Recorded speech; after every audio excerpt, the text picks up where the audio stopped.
Welcome to Fearless with Jason Whitlock. I am Jason Whitlock, and you are tuned in to the right show on the right day. Happy Wednesday to you and yours.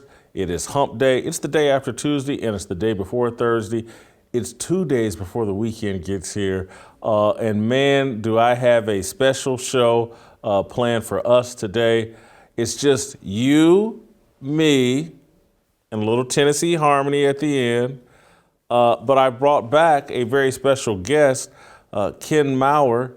You guys remember Ken from his NBA refereeing days and perhaps from his appearance on this show a couple of weeks ago where he talked about the vaccine mandate the NBA imposed on NBA referees and, basically pushed Ken and a handful of other refs out of the league.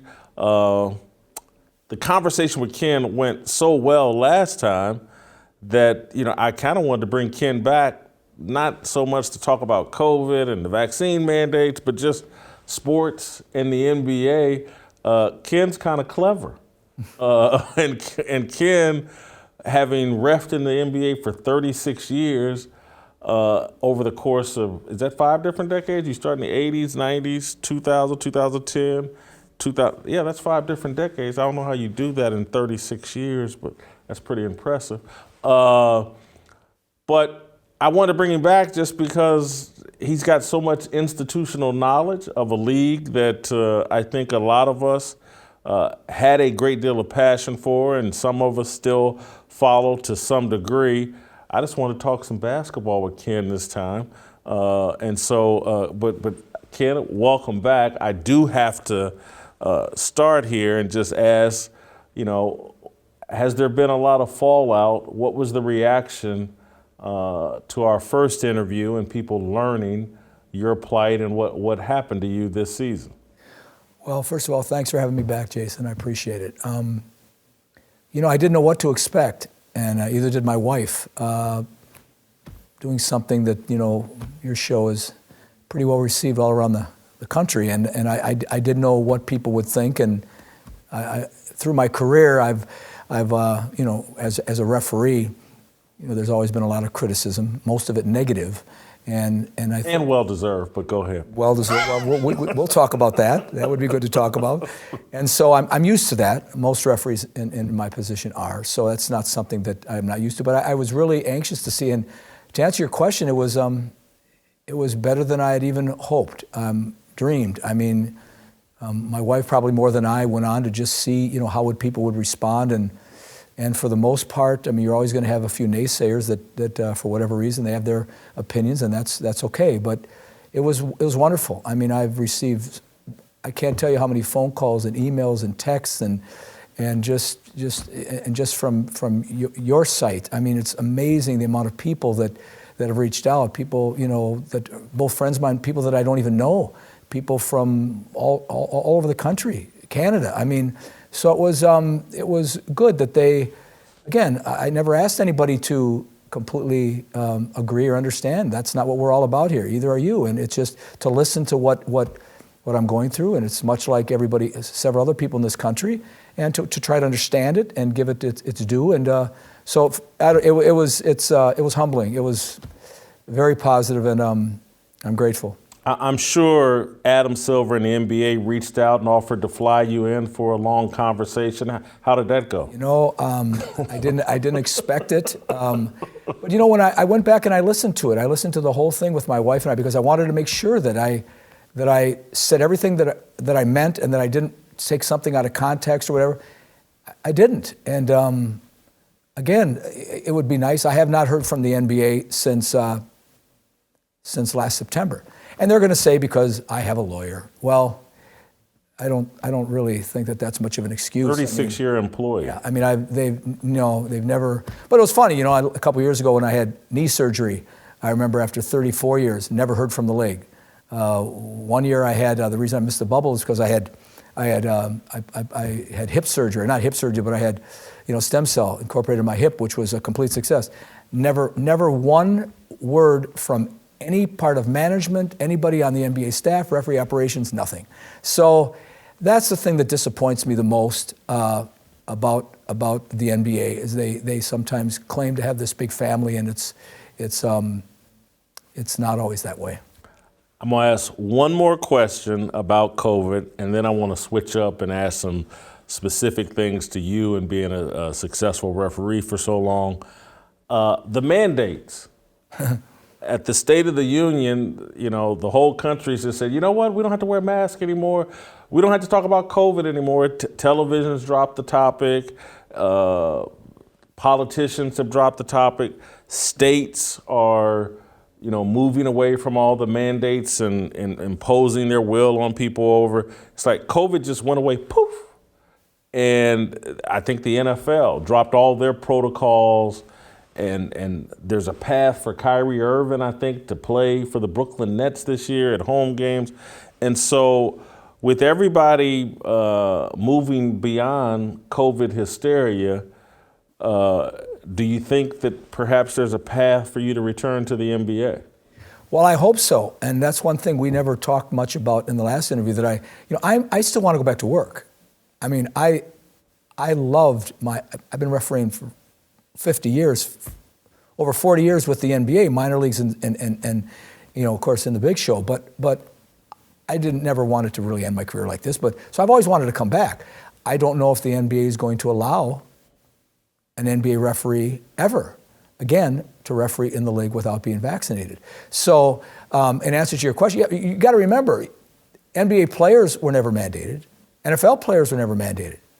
NFL referees were never mandated. Major League Baseball umpires were never mandated. Just NBA referees. So, and again, you can call them and you can ask them. I mean, a member of the table from the Houston Rockets, he's a good friend of mine, I've known for 25 years. He put it the best way. He said, Kenny, I'm not working either. He called me up to say he saw our interview and he thought it was wonderful. He said, unbelievable, I'm so proud of you for speaking up for people that like me that don't have the platform. And he said, the NBA came to me after, he's been there 30 years too, and he says, the NBA wanted all of us on the table and all the employees within the arena. They mandated that all of us take the vaccine to protect the commodity, the NBA player. But they didn't find it necessary to mandate that the players not take the vaccine to protect me. So he said, I walked away. I did the same thing you did. I don't think that's fair. So he put it better than even I've been able to put it. Let's everybody take the vaccine to protect the commodity. And I'm not saying that's, hey, players of the league, they're important. Don't get me. But then we aren't going to mandate them to protect the people on the table. So I don't know. I mean, it's funny. Did you put a name to that comment, or do you just said a friend? Or it's a good friend, a friend that worked at the table. Gotcha. Yeah, a friend that worked at the table for the Houston Rockets. Had been there 30 years, and he's not working this year either, like me. So he called me up to tell me, Ken, I'm not working either. I chose not to take the vaccine, and here's what happened to me. Great point. And let's protect the commodity, but the commodity doesn't have to protect us. So, so in answer to your question is that I don't know what's going to happen. I've talked with my attorney, and he says, Kenny, my mandate's supposed to come up next month. So I definitely will keep you abreast as to what happens, because the EOC says that your mandate has to be heard or ruled upon within 6 months. That's 180 days. I'm into my fourth month, almost the end of my fourth month. So I have less than 60 days left. So they're going to hear and or rule on my case within 60 days. Now we're appealing a religious exemption that was denied by my employer to a mandate that was illegal to begin with and now no longer exists. So I don't know what the heck's going to happen, and I'm looking very much forward to finding that out, and I'll certainly keep you abreast. And this isn't a question, this is a statement, because I want to move on, but your friend in Houston's made a marvelous point, and it's my problem with where the country is going. Hey, let's implement rules that protect the elite, the people making the most money off of this game, the athletes. And I mean, they're making millions and millions of dollars, but let's mandate the vaccine to protect them, but they don't have to take the vaccine to protect you. That captures pretty much everything I think is wrong with American society, is we're building we're codifying, because some people say the country's always favored elites. Not by rule and law since the civil rights movement. In terms of, we wiped out a lot of the rules and laws that, slanted things one direction. And yeah, I know that corporations work politicians and get rules that favor corporations and all that other stuff. But when you start codifying and making it normal within culture, okay, there's this select group of people we're going to favor, and there's this other group we're not going to favor. They don't have the same rights, benefits, concern as everyone else. That's a country I don't want to live in, and I don't think, for my 54 years, that's not what this country has been about. I want to switch and pivot and just talk some sports, and I want to start with a topic that it's impossible to ignore for me not to ask an NBA referee about, particularly one with 36 years of service. Tim Donaghy is probably the most famous NBA ref of all time. And not because of years of service, not because he was the best referee in the history of the NBA, not because of any particular on-court incident. Tim Donaghy got run out of the league and said that gambling and the games were manipulated by the league office, and that the refs were, part of the manipulation of the game. I want to know, what do you think about, just you, I don't want you to generalize about all your friends, but feel free if you want to. What is your take on Tim Donaghy? Well, I never will speak for any other referee. I will tell you what I think and what is my opinion, and people choose to listen, that's great. But on this specific matter, I think I probably do speak for most, if not all, of my colleagues. I knew Tim fairly well. I had refereed with Tim. Tim was a very good referee. Tim was a good referee, and he had a great future in the NBA. And I'd been at his home before. He had moved to Florida from Philadelphia. He had a wonderful, beautiful wife, children, and he had a great job. And I don't deny that Tim would have been a playoff referee, absolutely. And who knows, maybe someday a finals referee. So he had a great future. I feel sorry for Tim Donaghy.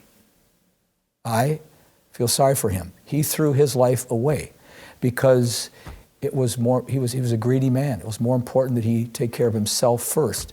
Money, maybe he was obsessed with money. I have not seen or talked with Tim since that all came down several years ago. But he put himself, we as referees, we say the game is first, your partners are second, and you're third. Eddie Rush, who I think was the best partner I ever worked with in my career, was one of my mentors. Ed always said that, and we as a staff have picked up on that. So if you put the game first, and you put your partners second, and yourself last, when you walk out on the floor, you know what? You got a chance to have a pretty good game. Tim didn't do that. Tim put himself first, ahead of his family, ahead of his faith in our Lord Jesus Christ, ahead of the NBA, ahead of the profession he had worked so hard to be a part of, ahead of everything. And he just threw it all away. He decided to, whatever he did, bet on whatever, you know what? They brought us into the league office, I was thinking about that once or twice. We all had to give depositions, statements, because I'd worked with Tim. We'd all worked with Tim. Off the floor, during the off season, what was your relationships? It put a black mark on referees in general, on the NBA. The NBA handled it very well. I mean, I mean that. I thought, hey, they were put in a tough position. And I will tell you that without question, in my 50 years of refereeing, I have never known one referee at the high school, college, or pro level to ever do anything like that concerning the manipulation or fixing or whatever you want to call it of a basketball game. Never. And people are going to say, yeah, look at the market put on us. People think that we all favor teams as it is, or we favor players, or we like this guy better than that guy, or want this team to win. It's such a bunch of malarkey. It's so. Who starts that? Media, sportscasters, announcers, because referee in the NBA certainly doesn't start it because it's not true. So back to Tim. I feel sorry for him. He lost his job. Now he comes on shows every once in a while and talks about games and manipulating it, which none of it is true. It's a shame because the man threw his life away for greed, for money and greed, and he didn't have to do that because he would have been very successful with an occupation he loved and money if he wouldn't have done that. So one of his talking points and one of the events that make some NBA fans and sports fans believe him is the 2002 NBA Western Conference Finals, Sacramento Kings, Los Angeles Lakers. You happen to referee Game 4 of that series, but it's actually Game 6, I believe, that is the controversial series or game in that series that caused a lot of angst, suspicion. I think we got a graphic, I think, that talks about what transpired in that game and all the different things that ended up favoring the Los Angeles Lakers. There's wide free throw disparity, fourth quarter. I think 13 more fouls called on the Lakers than on the Sacramento Kings. I think Vlade Divac fouled out. Chris Webber had 3 fouls called on him in the fourth quarter and had to play the end of the game with 5 and more cautious. You were involved in that series, not that game. What's your take on Game 6 of that Kings-Lakers game? Well, I remember the series very well. A great series. One of probably the best series I was ever a part of. I mean, Sacramento had a great team, and the Lakers, of course, were a dynasty as well. Shaq. So I mean, I remember the game. Our game was a great game. I remember it like it was yesterday. It was a great game. So whenever you work so hard in a game like that, when you come off a game like that, you're in the locker room and you're tired. You're not tired physically, you're tired mentally because of the concentration level. You do everything you can to make sure that you don't, put somebody to the line when he's not warranted, call a foul that wasn't there, miss a foul that should have been called, whatever you want, however you want to call it. So I remember Game 6. I watched Game 6, and I remember hearing the backlash from Game 6. And I remember what the league would do was, and I'm not speaking for the league, is that they would go back, Jason, they would look at every foul that was called. They would look at every violation that was called. They would look at every play that was questioned in that game. And again, I know people think I'm sticking up for referees because I'm a referee, but okay, I am. But I also know the people that will work in the game, and they may have missed plays. There has never been an NBA game yet that we haven't missed plays. And because we're not perfect, and we're going to miss plays. These athletes are so quick, so fast, so good. But I know that not one of those plays was missed for the reason that the media and the press tried to make it out to be. What people don't realize is I could care less whether the Lakers win. I could care less whether Sacramento wins. Does the league care? The league could care less. People think that all the time. The league likes it when there's a lot of teams that could possibly make it to the playoffs, or a lot of teams that could possibly make it to the finals, where a team that hasn't made it before, or a player that is having success. We like that. I mean, and people try to make it as though, I mean, look at all the championships the Lakers won, or the Celtics won, or Michael and the Bulls won. Great. Dynasties are wonderful. It's especially nice for the city that it's from, isn't it? But do people really care? I mean, LA loves it, but does LA's a huge TV market. I know, I understand that. Chicago, huge TV market. New York, huge TV market. And New York, Boston, a huge TV market. People all Sacramento, not. And it really doesn't matter. I mean, again, it doesn't matter what Kenny Mauer says, because I'm nobody compared to a lot of these people that have come before me and will come after me in the NBA. But it doesn't matter. When we're refereeing a game, I know it's difficult to believe, but sometimes I will call a foul on a player, and I don't know who the player is. I just remember the number when I go to the table. People don't believe that. They think I know exactly the foul. We're so entrenched in the game and refereeing the defensive player, or here comes the dribbler to the basket, or up at the rim, whatever. And I can't say, I haven't got the time, or I'm not that smart. I'm not that quick to say, oh, that's so-and-so. I don't want to call a foul on him on this play. I'm sorry, but that just doesn't exist. And it doesn't matter what I say. It doesn't matter what Steve Jabbie says, Joey Crawford says, Jake O'Donnell says. It doesn't matter what any referees before me say. People aren't going to believe that, but it's the truth. I would never throw my reputation away because I did or didn't call a foul on a player because I liked him or I didn't like the town of Sacramento. I'm sorry, but that doesn't exist, Jason. I swear it doesn't. It doesn't exist, and the media is going to say it all the time. And again, when I miss a call, or if any of the referees in Game 6 missed a call or called something they shouldn't have missed, I guarantee you they probably didn't sleep real well that night. And they heard all of the backlash, and they heard it all, and they take it into the next season, and it bothers them like you wouldn't believe. But no, they didn't. It's just not true. And if the Lakers won, they won.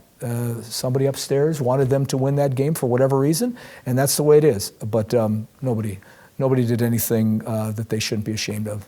In that You mentioned a name during that response that I have to ask a follow-up. Joey Crawford had a feud, it seemed like, for a number of years with Tim Duncan. Written about, talked about. Maybe Joey was disciplined at some point, I believe, by the NBA. It's hard for someone like me to think Tim Duncan, bad guy in this scenario. And look, I don't know Tim Duncan, but just from afar, he seems like a really good, respectful guy or whatever. And to me, from afar, just like Joey Crawford's ego overwhelmed him in his relationship with Tim Duncan. And it's just what you said about, okay, was the game first, or was Joey Crawford and his ego, did he allow whatever his problem with Tim Duncan to overtake him? Do you have a take on Joey Crawford versus Tim Duncan? Oh, yes, I do. I mean, Joey is a friend of mine. Joey and I and families and stuff would vacation together. So I know Joey Crawford pretty well. Again, I will not speak for Joey Crawford. I know he would like to answer that, and he's talked to me about it. And I think that if you asked Joey, I think Joey would do things differently. Having said that, in the game, I mean, there's much more that go on in a game, a lot of things that are said. Tim Duncan's a great player. I mean, absolutely. But there are some things that are said during games that people don't hear. During that game, Joey didn't like the way Tim Duncan was treating a younger referee. Remember what I said? Game first, crew second, you last. And Joey didn't like the way that Tim Duncan was treating a young referee. And in Joey's mind, he was protecting that young referee. And then when Tim Duncan, I don't know what he did, Jason, I can't remember, threw a towel or waved his arms or whatever he did. Again, I'm not going to speak with Joey, but Joey is one of the best referees that's ever refereed in our league. And you talk about a guy that loved his profession. No one worked harder than Joe. No one was more disciplined than Joe. Did Joe have a temper? Absolutely. Would Joe tell you he had a temper? Absolutely. I think Joey even went to whatever, and would, I don't want to say try to get help, but Joey tried to address that issue. And more power to Joe. I mean, because Joey understood that. So, yes, I think Joey reacted. Yes, I think, and I think Joey would tell you that. And as a result, Tim got ejected from that game. And I'm not sure, but I'm almost sure. I don't think Joey worked a playoff game that year. So the amount of money Joey lost, we get rewarded for working playoff games, was unbelievable. And the way that hurt Joe to be able to not be a part of that playoff series or that, and all of us got together and we all wanted to,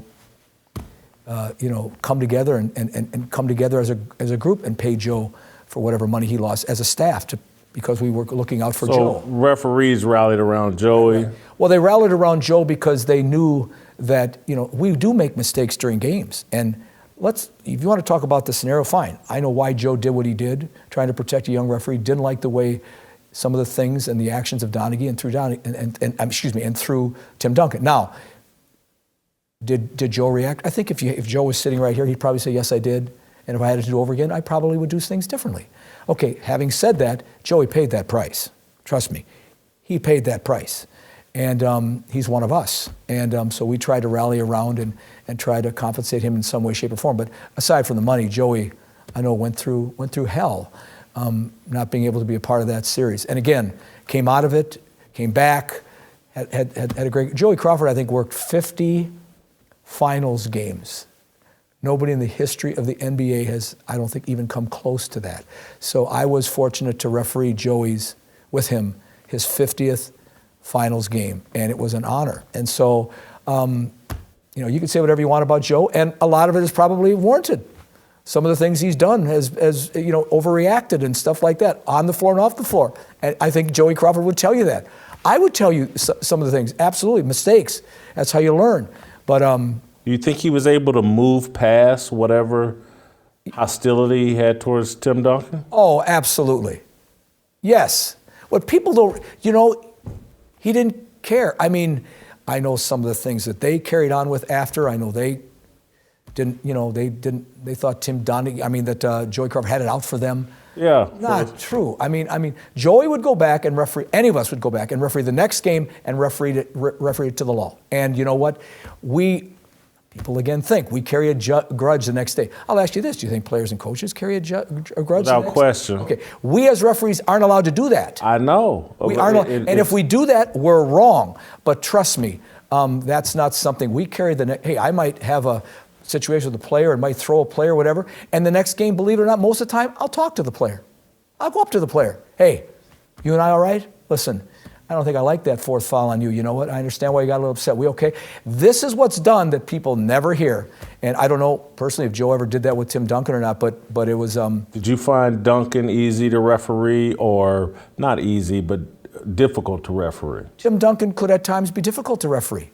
Tim Duncan was, I think off the floor was probably one class act and a hell of a guy. I've talked with him off the floor, and a great player. And but on the floor, Tim Duncan had his moments, and he was difficult to referee, and he deserved technical fouls, and he was given technical fouls, and he was unsportsmanlike at times. And again, people say, well, you favor the superstar. Oh, really? So if we give the superstar a technical foul, we're, oh, poor superstar? And if we don't give the superstar a technical foul, we're favoring the superstar. You really can't win, can you? I just thought of something that I wasn't thinking before this, but because I'm sitting here thinking about what I think of Tim Donaghy. And I think class guy, great champion.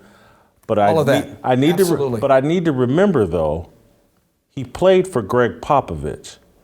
And Popovich is one of the most condescending, and he's a great coach. And I'm sure he's a great guy, and there's people that will attest to that.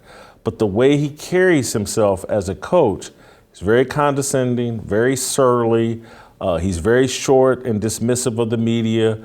And a head coach can set a tone that his players may follow. One thing we have always said is your players often carry on the same degree of personality, or the same degree as your coach. Look at the teams. Look at all of them. You can look at Steve Kerr. Steve Kerr, how does he handle himself? How does his player handle himself? You can look at it. Now you go back to Coach Popovich, and again, there isn't a referee, I don't think, that doesn't respect Coach Popovich. I mean, and again, yes, he can be all the things that you just said, and he will tell you he can be all those things. Sometimes with the media, we can understand why Coach Popovich was like that, because sometimes the media is they don't always ask the right question at the right time. How's that? Is that fair enough? So every time when he gets short, I could understand why he did that. But even when he would get out of line, and even when he would act the way or whatever, the next play or the next night he would be one of those guys that you could go up and talk to, that you could go up and let's talk, because it was over. It was over, and now we're going to the next. That's what professionals do. No matter what happens the night before, let's move forward. Some people that aren't as professional, they carry it. Coach Popovich doesn't, and that's why I respected him. The other thing I thought of when we were having this question is a conversation you and I had away from the studio. I think it was at lunch yesterday or dinner yesterday. You were talking about Daryl Garrettson, an older referee that was in the league for a long time, a senior referee, when helped train you up, blah, blah. And you told a story about how protective he was of you and other referees, and how, and so that Joey Crawford story of looking out for a younger referee rings true to me because of what you told me yesterday about Daryl Garrettson. That's exactly true. And how if you guys see one of your underlings being treated poorly, it may provoke you to act in a way you normally wouldn't. Let me tell you a story about Daryl that I think I don't know, I've told it before, not very often. I don't know whether Daryl Gerritsen loved me or hated me my first 15 years in the league. I never knew. I mean, that's just the way he was. He was just a guy that was tough to get close to. Daryl Gerritsen forgot more about refereeing than any of us know. He wrote the book, he wrote the manual, he developed the three-man system. Daryl Gerritsen is, I mean, to us as referees, we all have great respect for Daryl. Now, was Daryl Gerritsen a people person? I don't think anybody will tell you that, and I don't think Daryl Gerritsen would tell you he was, and he didn't care. He had an arrogance about him that he handled himself in such a way. But as a partner, there weren't too many guys. I don't care if Daryl Gerritsen liked me or hated me. I don't care what he, but then when I was on the floor with him that day, Daryl Gerritsen was the best partner that you could ask any referee. They enjoyed refereeing with Daryl. One time, early on in my career, I was having problems with Coach Larry Brown, and I would love to talk to Larry Brown. I would love to be in his company again. I'd like to hug him. I'd like to say hello. I'd like to apologize for some of the calls I probably missed, but we had a tough time, and I think I ejected him like 4 times in a row from different 4 times when I saw him. So one time I had a game. I'll never forget. I was in Utah, and I was refereeing with a referee named Billy Sarr. It was back during the two-man system, so I think it was in my first 2 or 3 years in the league, and my partner, Bill Sarr, a retired police officer with the New York Police Department, wonderful man, and very good referee. He had a call down at one end, and I'm running down the other end of the floor, and Larry Brown's yelling at me. I'm 5'10", I'm 160 pounds soaking wet, and Bill's probably 230, and he's a big burly guy, and Larry Brown's yelling at me. And I'm looking at him, and I'm going, why are you yelling I'm thinking to myself, the place is going nuts. Why are you yelling at me? Comes down the floor. Well, I issue my job. One thing I was never afraid to do was give techno fouls. And again, it wasn't. Yes, we know that. We'll get into that shortly. It wasn't always at the right time. It wasn't always right. I probably missed plays, led up to it. But you have to earn your weight when you come into the NBA. Referees that are scared and don't take care of business, as we were taught, usually don't become successful referees. So a lot of times I wasn't always right. But I gave him a technical foul. And then what you're supposed to do is you're supposed to walk away. And I didn't walk away. I walked right at him. And he came on the floor and walked right at me. And we yelled and screamed, and I used words that I probably should never have used, and he did the same thing. After we was over, I said, okay, we're done, right? You know, he said, yep, we're done. Well, then when I turned my back, he called me a no good, whatever, and so I turned and I threw him. And next day I knew I was going to get a phone call. Rod Thorne was our boss. Rod Thorne hired me. Again, what a great man, Rod Thorne. He's in the Hall of Fame now, and he hired Steve and I early in my career in 1986. So I've always had great respect for him. But I knew I was going to be in the toilet. I knew that. So he calls me up. He says, you know, I'm going to have to fine you for what you did last night. I said, I figured I was going to get the phone call, you know. Well, I'm going to fine you $500. You know, you knew you should have walked away. That's all I'm asking is you walk away. The techno foul was warranted. You should have walked away. You're right. I said, but you know, Rod, it was probably the best $500 I ever spent. He said, well, how about if I make it 1,000? I said, no, 500 is fine. And so hung up the phone and left, and I thought it was over with. Well, about a week or two later, I can't remember where I was. I knew I had a game with Daryl that night. He was a referee and supervisor for a couple years there. And he calls me on the phone down in my room and says, hey, come on up here, I got something for you. And I go, oh boy, I'm in trouble again, you know. I was in trouble all the time back early in my career, you know, for, you know, a young referee, giving techno fouls, ejection people. I never knew if I was going to make it to the next year. And he called me into his hotel room. I knocked on the door, I went in.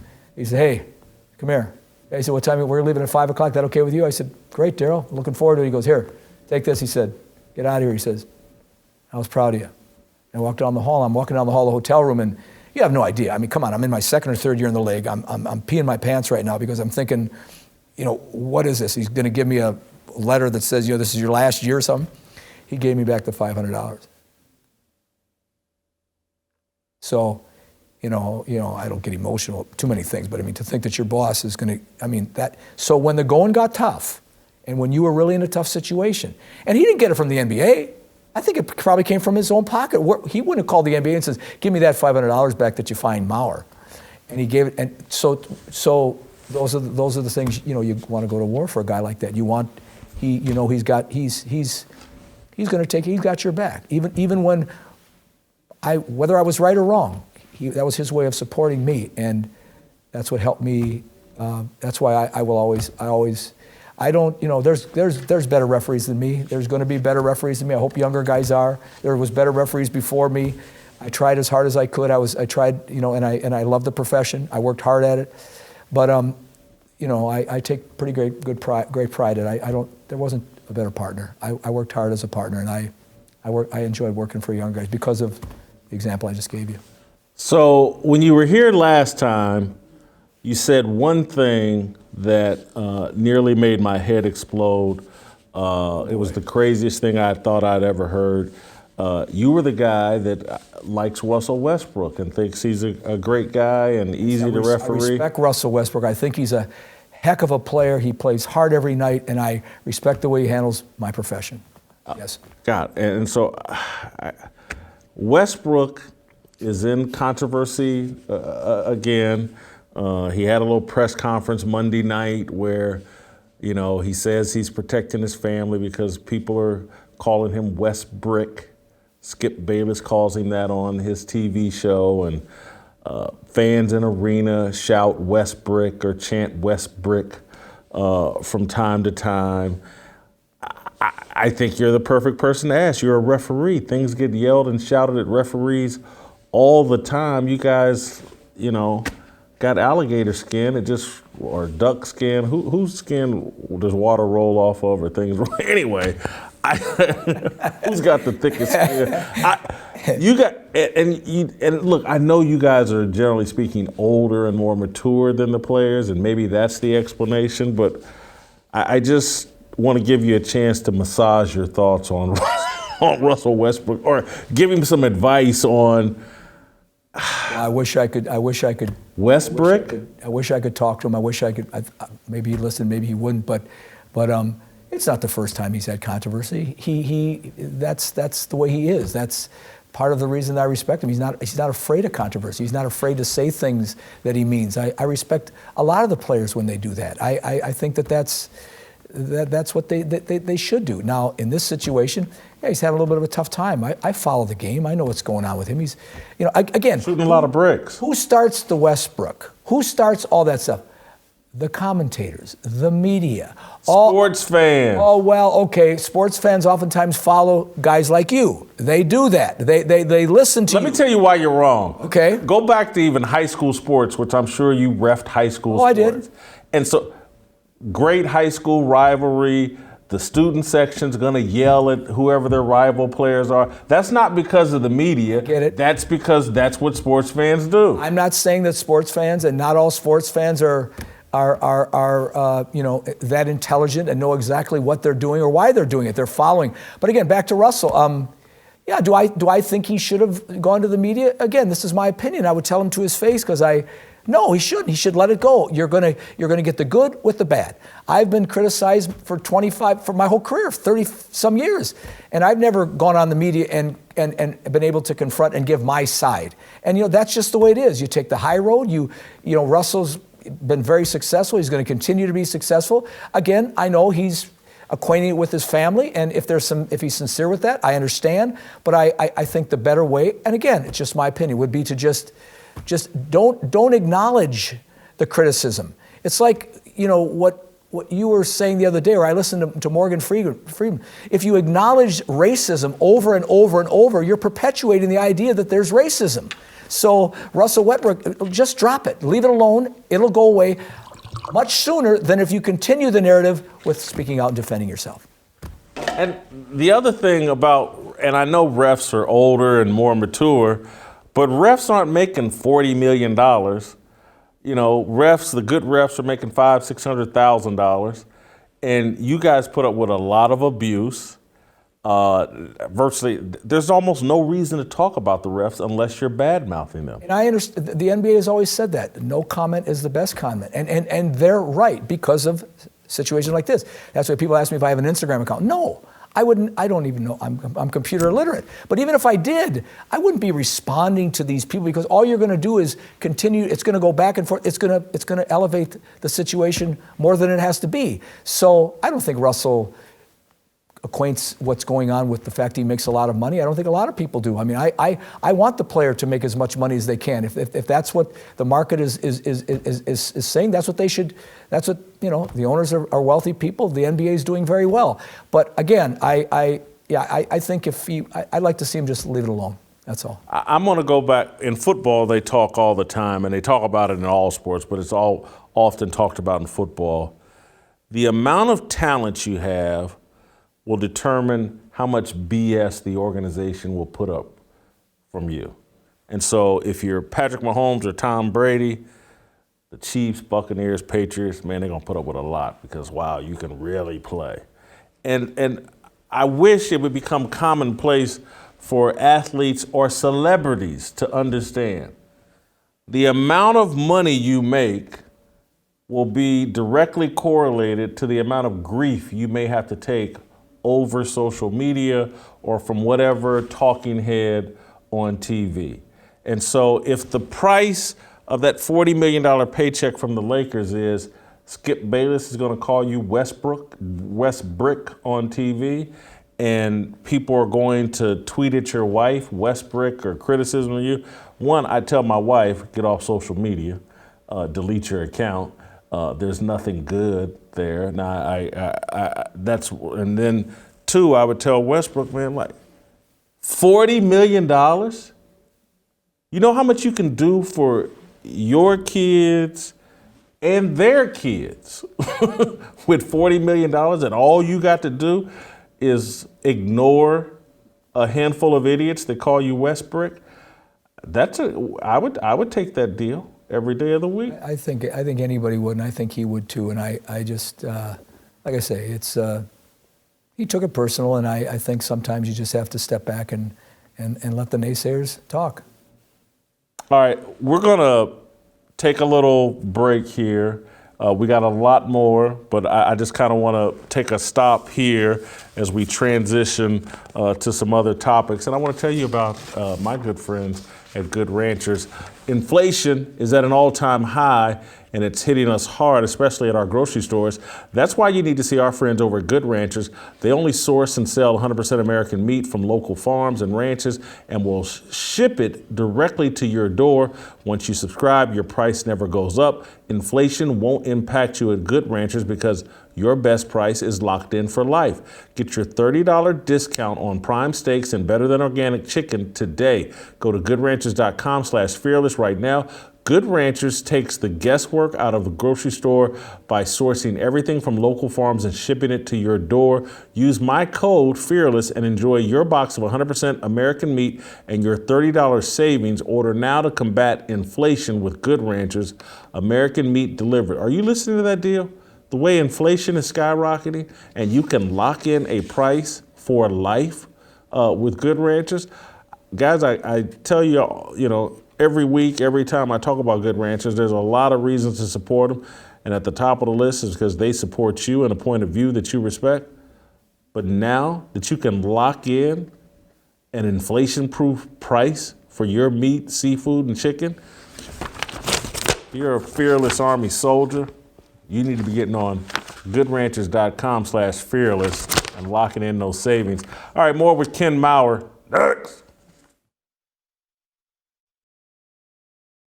All right, welcome back. We're going to continue our conversation with longtime NBA referee Ken Maurer. You guys remember Ken from his last visit here 2 weeks ago where he talked about being run out of the league over the vaccine mandate. Well, now we're just talking a little sports and NBA and his long history with the league. And so, Ken, I kind of coming off the Russell Westbrook thing, different environments have different energies, different cities, different histories.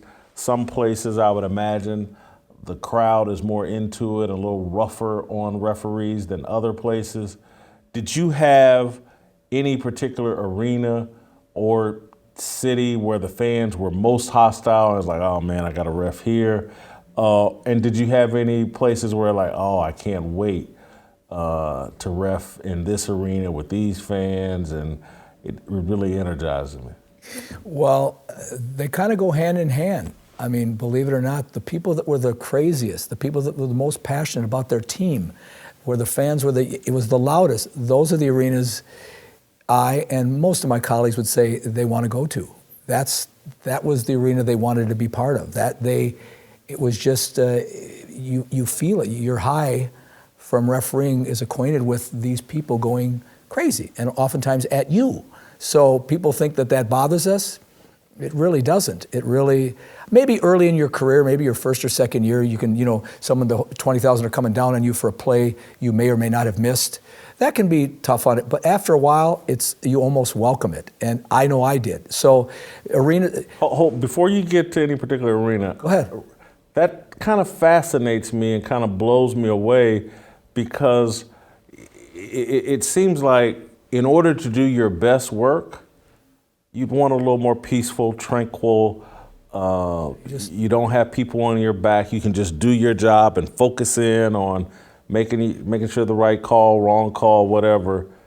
But it works. The energy of the crowd makes you sharper the same way it makes the players sharper. I was just going to say the same thing. Exactly. You ask any player, would they want to play in a COVID arena, or they want to play in a finals arena? Name any arena. They'd say they'd want to play when it was loud and crazy, and they missed that. The games weren't the same. You could see the refereeing in the bubble, refereeing with no people in the stands. I mean, I'm not saying people play for fans, but they do. I mean, players do, and referees. We're not playing for the fans because usually they're yelling at us, but it's the same. We feel the same way. So any referee, I think, worth his weight in salt would tell you they love going to Portland. I mean, it's the only game in town. Do they have baseball there? Do they have hockey there? Do they have football there? They have and their fans love their Trailblazers. And that place is I used to go there at camps before I was even hired 40 years ago. And they'd get people, they'd sell out the arena for a summer league game. And the people were passionate, and they'd yell, and they'd scream, and some of them would be ugly.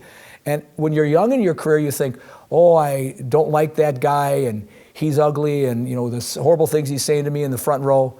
And by my 15th year, I'm going to dinner with him after the game, and we're friendly. So I mean, it's crazy how it works. I mean, I've seen the same fans at arenas for 30 years, and they're true. They love the game of basketball. Those seats cost them a lot of money. They love the game of it. They don't care if they're seen. They love the game of basketball. And those are the people you like to be around. So Portland was always one of my favorite arenas to go to because the people were so passionate. And when I say nuts, I mean that in a good way. Golden State. I mean, they're in that new beautiful arena now, and it is beautiful. Trust me, over there in San Francisco. But I used to love to go over to Oakland, tough part of town. I used to stay in a hotel at the Holiday Inn, not too far from the Oakland, where there were chains and there were locks and there was gates on the doors after midnight. And yet I couldn't wait to go to Oakland to referee because the fans there, even when they had Coach Nelson there and they weren't winning much, or they were having before the good success they've had recently with Coach Kerr. But oh my gosh, I couldn't wait to get in that place. The place was loud, and the fans and the people at the table and the people in the arena were always so friendly, and couldn't wait to go to that arena. So that's Utah, same way. Utah, Mormons. I always tell people Mormons. I know a few Mormons because of their faith, but they're crazy. They just love, again, only game in town. Is there any pro football team there? Is there any pro? It's the only game, and they love their Jazz, and going all the way back to the old arena before the new one. And always loved to go there because it was, when you get people in the stands and you got 20,000 people, every arena looks the same when you're sitting on the floor looking around. I mean, there's 20,000, all you're seeing is people. But when the people, it's what these people do, and the shows and the halftime and it's just the energy. And so, oh no, I loved it when I didn't shy away from that ever, and most referees don't shy away from that. And so you got to coach in ref in the old Boston Garden. Yes. And now they have the new building. Yes. What are they, TD? Is that what? TD Garden or something? Yeah. Obviously the accommodations in the new arena are much nicer, but for old people like myself, it seemed like the old Boston Garden and so much tradition and their fans obnoxious and that kind of, even their East Coast bias or whatever didn't bother me.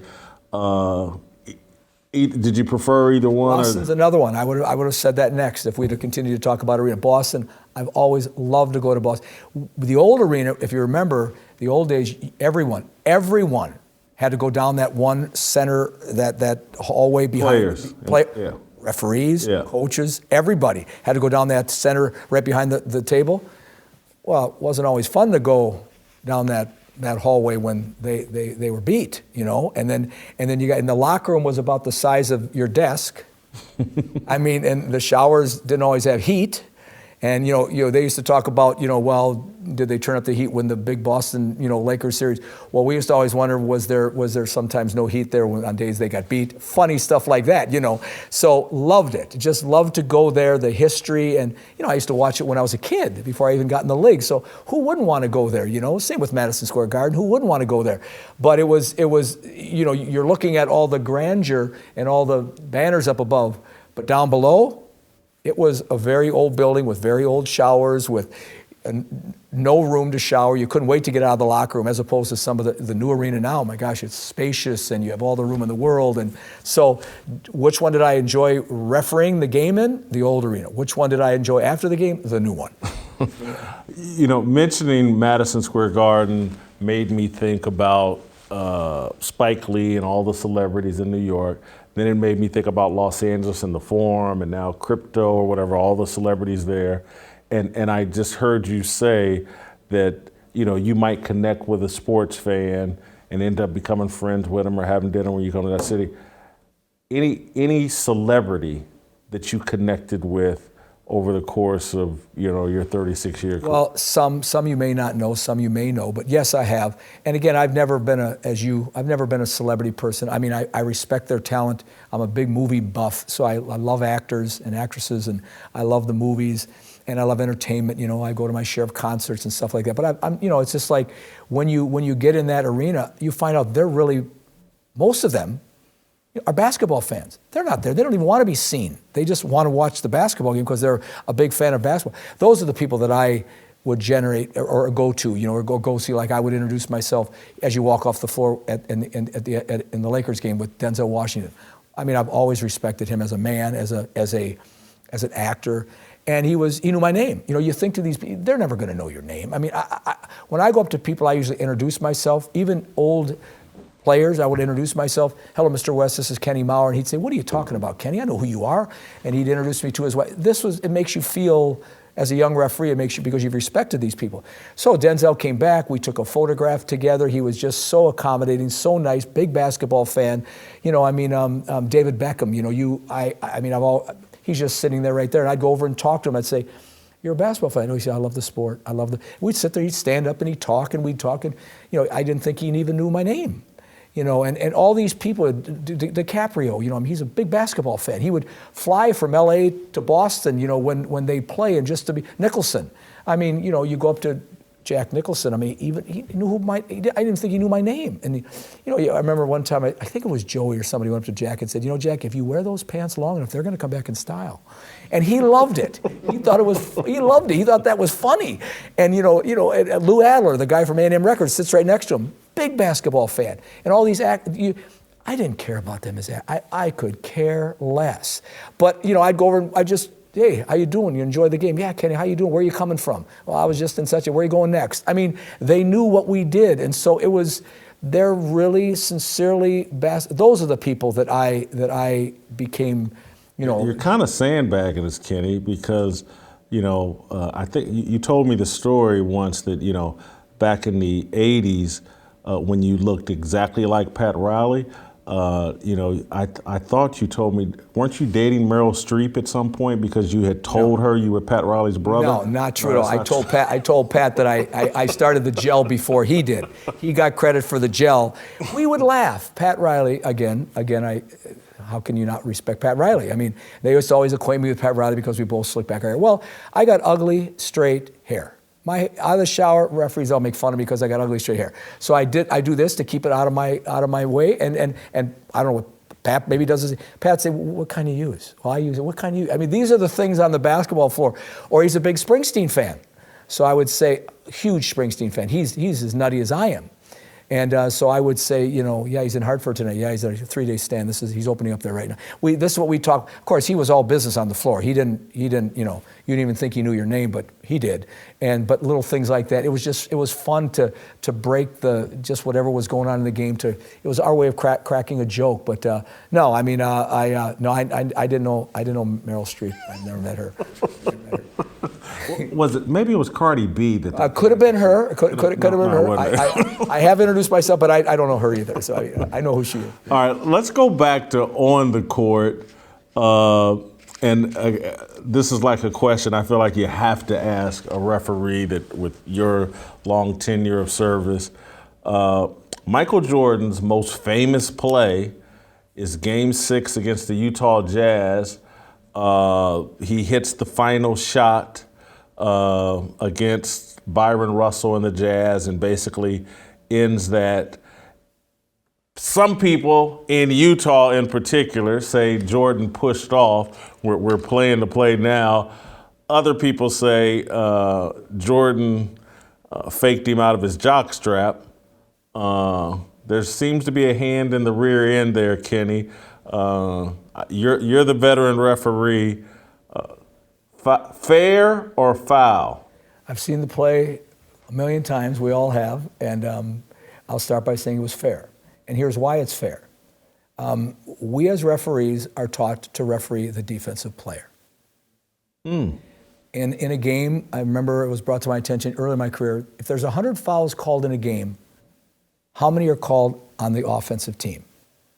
No one can. I think they said 16. Maybe it's changed. Maybe it's 14, 18, whatever. 16. That means 16% of the fouls called in an NBA game are on the offensive team. So Daryl, our boss, when we were trained, said, why are you watching the ball? The defensive player is going to dictate to you 84% of the time whether he's committed the illegal act. So if you're watching the defensive player, you'll be able to see the ward off in the chest, or you'll be able to see the leg kick, or you'll be able to see whatever the offensive player does to create space that would be an illegal act, therefore an offensive foul. But in this play, what we've watched, and we've watched it a million times, is if you watch Michael, everybody thinks Michael's going to the basket. But they only need two. Everybody thinks Michael's going to the basket. And I believe so did Byron Russell think he was going to the basket. So he's going, and he's got him beat. I mean, he's not beat, but he's got him by a half a step. So Russell turns slightly. He turns because he's got to get there. He's got to get to beat, and we're watching him. And then Michael stops.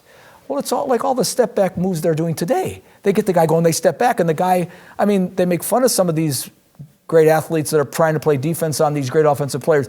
You couldn't guard this guy either. Some of the moves that Harden or LeBron or Curry or all these guys that are doing now, I mean, it's amazing. And the step back, well, never once have I heard anybody say, well, he pushed him in the rear end. So Michael has this move where he's got Russell going this way, and then he pulls up.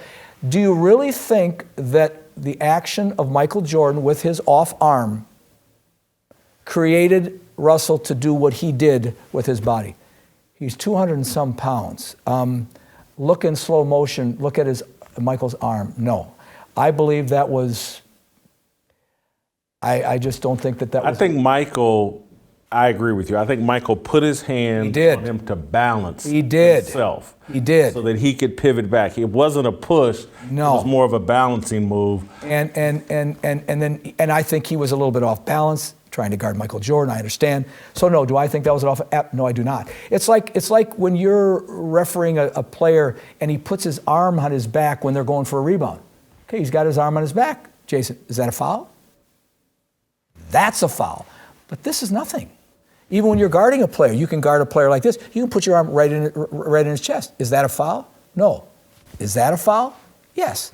When you take him off his rhythm, speed, balance, quickness, when you RSBQ, if that's what we're paid to do. Sure, there's judgment involved there, but again, they're men. They're 200, 350, some 320 pounds. I mean, I'm not saying that, like if the guy's beginning to jump and you push him with one finger, that's a foul. That's a foul. Because you got him, some guys are so clever that, if he's standing on the floor, this was nothing. But if you get him just at the right, oh boy, and you see his body go this way, because he's now airborne. He doesn't have the weight on the floor. So there's so many things that go into marginal contact is not necessarily a foul. Contact is a foul, but something that's marginal that you can acquaint with an everyday play, it's just part of the game. That's the difference between high school, college, professional. These guys are the greatest athletes in the world, and they want you to let them play, but there can be no illegal contact. The thing that you said that's most interesting is that I had never thought of, and I'm not sure if many basketball fans have thought of, is that referees are basically taught to referee the defensive player. That's correct. And to focus their attention there. That's right. And I it makes sense from even an entertainment standpoint. The NBA, basketball, they want you scoring points. Mm-hmm. And so they want you to police the defensive players more than the offensive players. That's right. And so it makes sense, but I don't think, and Corey nods her head one way, have you ever heard that the refs are taught to police the defensive player? Corey watches a lot of the NBA. I used to watch a lot of the NBA. I had never heard that. And so the other thing that makes me think about when you say basically 86% of the fouls are called on defensive players, it makes me elevate my respect for defensive players. Absolutely. Dennis Rodman, Bruce Bowen, Joe Dumars back when he was having to guard Michael Jordan. These guys are far more valuable than we give them credit. We get so caught up in points, but the game is actually tilted against the defensive player. And so when you can be a great defensive player, it's like you've really done something. They want scoring, and that's understandable. People like to see scoring. And it's now, I'd like to know now if it's still 84% of the fouls called. And one little change we've made to refereeing in the last several years is traveling.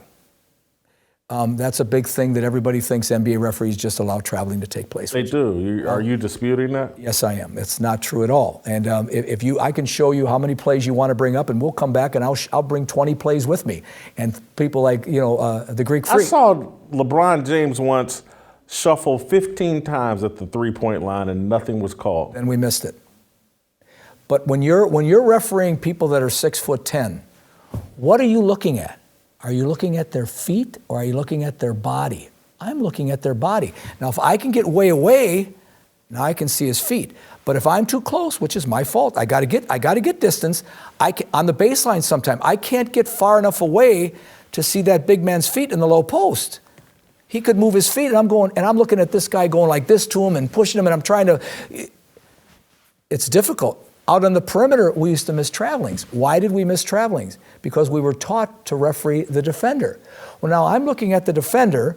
Now, say Mike Conley's got the ball right here, and I'm looking at the defender, and Mike shuffles and goes by him. Well, Mike moved his feet, but I'm looking at the defender. I never saw it. So now us older referees, especially, younger referees are better at it than we are taking a step back. Now I have to try to get back and look at Mike's feet. Now, did Mike go boom, boom before releasing the ball? Traveling. Did he release the ball prior to lifting up his pivot foot? If he did that, then I hurry up and try to get to the defender. Because once he's put the ball to the floor, now I got to get to the defender to see, does he hand check? Does he hold him? Does he hook him?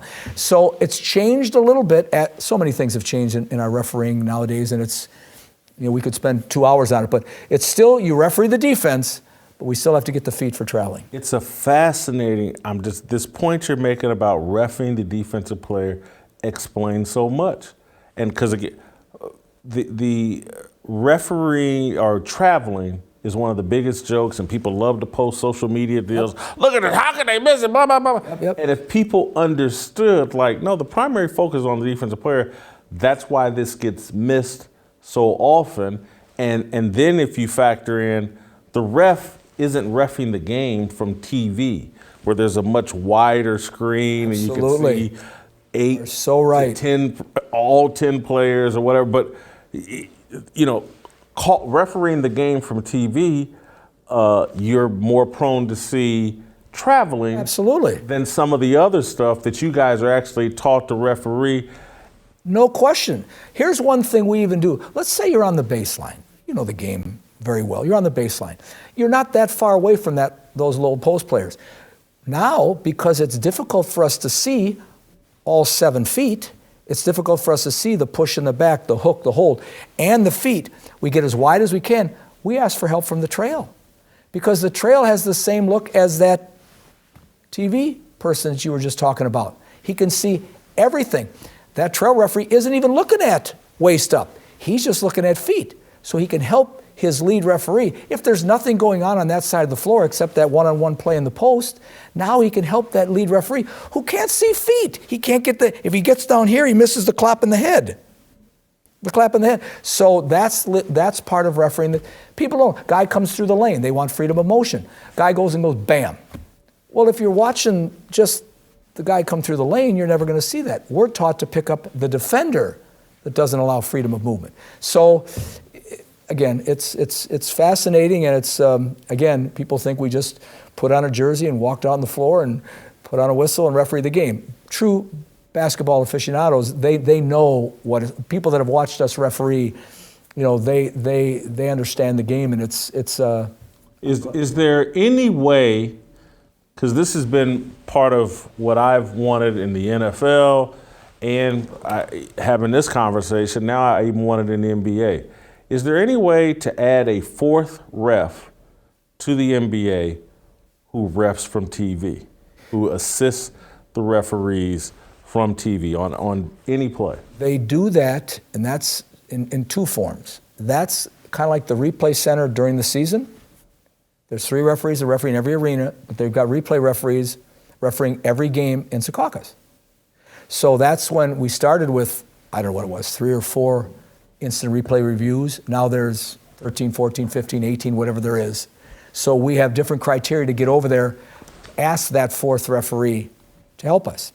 During the playoffs, there are 4 referees. One is sitting in the locker room, working with the replay center to try to help correct plays that are reviewable matters. But I hope, Jason, that they never take out the element of the referee, the human element of the referee making a mistake. We're going to miss travelings. We're going to miss. You like that? No, I don't. I don't. I don't like to. I will, but I will never referee a perfect game, and I don't think too many players are going to ever play a perfect game. And the player and the coach and the referee, they all know that. We're just trying to do the best job we can. And I again, if we're missing a call on one team, probably missed a call on that other team sometime during the game too. What do you think? Perhaps. Now, I know you're the refereeing unicorn, so I hate to even ask this question, but maybe you can answer for the non-unicorn NBA referees. The other thing fans believe, and most sports writers believe, is that the marquee superstar player gets preferential treatment. And to some degree, I think people think, and they should. People are paying good money to see Magic Johnson, Larry Bird, Michael Jordan, LeBron James. They're paying a lot of money to see these guys play. And I don't want to see them sitting on the bench in foul trouble after I done paid all this money. Well, I guess... Is there preferential treatment of superstars? I guess the first thing I would ask, and then I would love to answer the question, is who started that? Who started it? Who started that so-called... Refs who give players special treatment, they started it. Who started that? I call it rumor, started that... People's eyeballs started that. Well, my opinion is that I think the media or sportscasters or ex-players or whatever started that. Yeah, the players contend this. Well, you're not going to get too many ex-superstar players that are doing commentating that are going to say that. You might get your players that maybe weren't ex-superstar players are going to. But let me answer the question. The question is that I would reverse it. I would say just the opposite. I would say that the marquee players don't get I don't want to say enough. That's not the right word. What's the right word here? My vocabulary. They don't get their fair share. They don't get their fair share.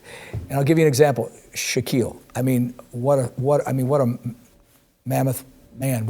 In the post. No one could guard him. They changed NBA rules because of him. We all know that. Well, Shaquille would go to the post, he'd turn, he'd do this and that, and he'd finish. And many times Shaq was getting fouled as he was finishing, and we'd just say, well, he made the basket. We don't need to call that. He finished anyway. Let's talk Michael. Michael was so good. The plays of the basket, what he did on the baseline, going to the hole, people trying to hand check him, hook him, hold him. Many times Michael Jordan would finish, and we would not call fouls because that was Michael. He finished, and it goes all the way with LeBron and Kobe, all of them, all the great ones. And so I tell people, you know what? They're just better. They're just better players. And I don't think they want any preferential treatment. They don't need preferential treatment. Well, they want to be treated fairly. They're great athletes, and they want to compete. You think Kobe Bryant wanted preferential treatment? All he wanted to do was go out there and compete. Michael, they came right at you. So no, they didn't want any preferential treatment. They just wanted to be treated like any other athlete, like any other player on the floor. And I think oftentimes we probably missed more plays on them than other players. I believe that. The other thing I'll say, now that particularly with your point about focusing on defensive players, the superstars are all great scorers. Yes. And so I think the fact that less fouls are called on them is because they're primarily scorers. They're not, primarily defensive players, or that's not, they exert the most energy on the offensive end of the floor. Great point. And not at the defensive end of the floor. And so their offensive moves, they work on them constantly from birth. I mean, they're not making up moves that are going to be illegal. They know what's illegal. They know what they can and can't do offensively. Now, defensively, they also know the same thing. But you're right. I mean, some of them are, hey, Michael's a great defensive player. I mean, Kobe's a great defensive player. LeBron's great. These people are also good they're good at both ends. But what you just said, I agree with, in that, if they're not going to commit fouls very often on the offensive end, and therefore they're usually not ones that are in foul trouble come the end of the game. So one of the things the NBA has lost, I believe, is rivalries among players, or heck, even now among teams.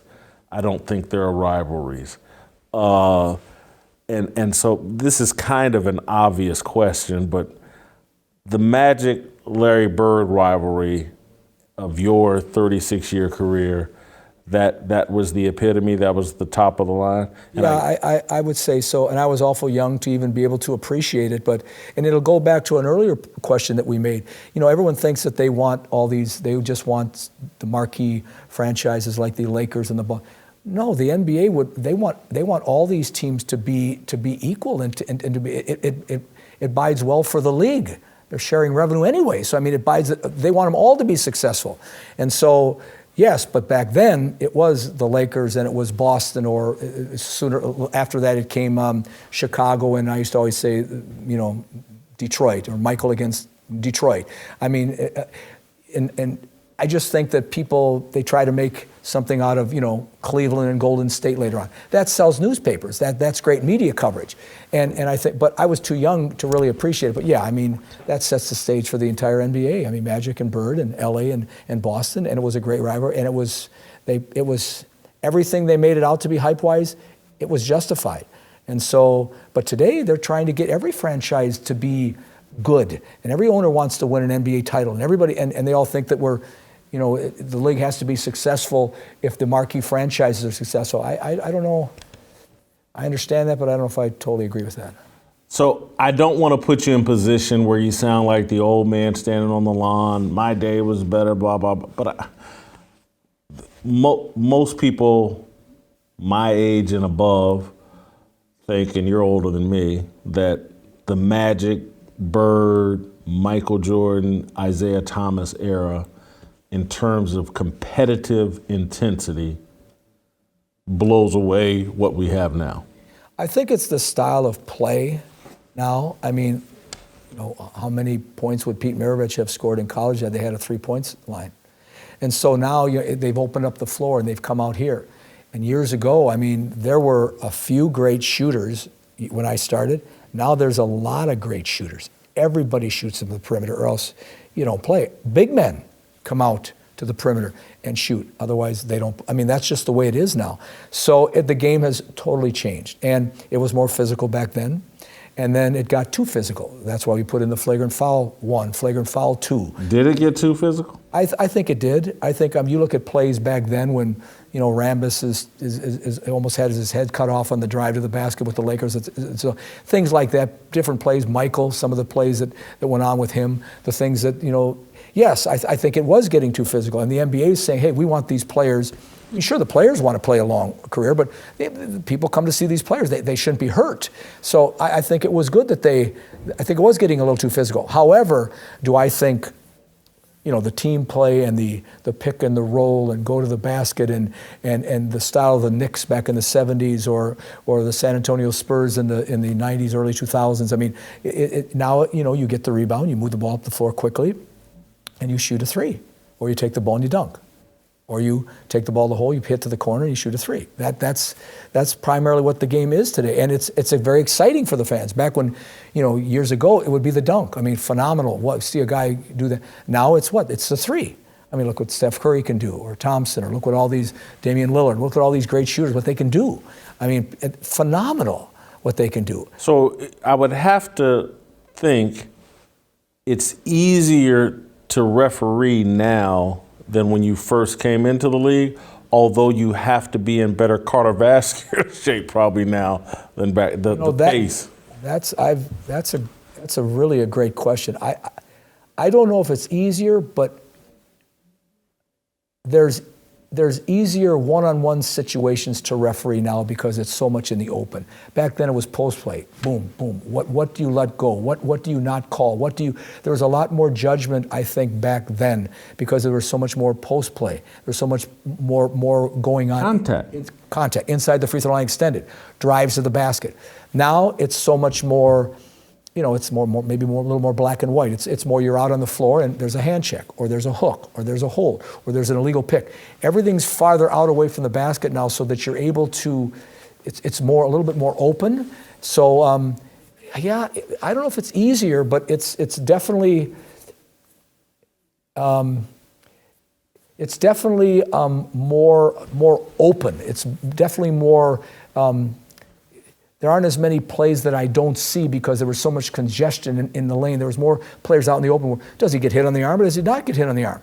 But I mean, you're coming around a pick and you're seeing and you're over there and does the guy I just went like this 3 times. How many times I hit my arm? That's hard to see.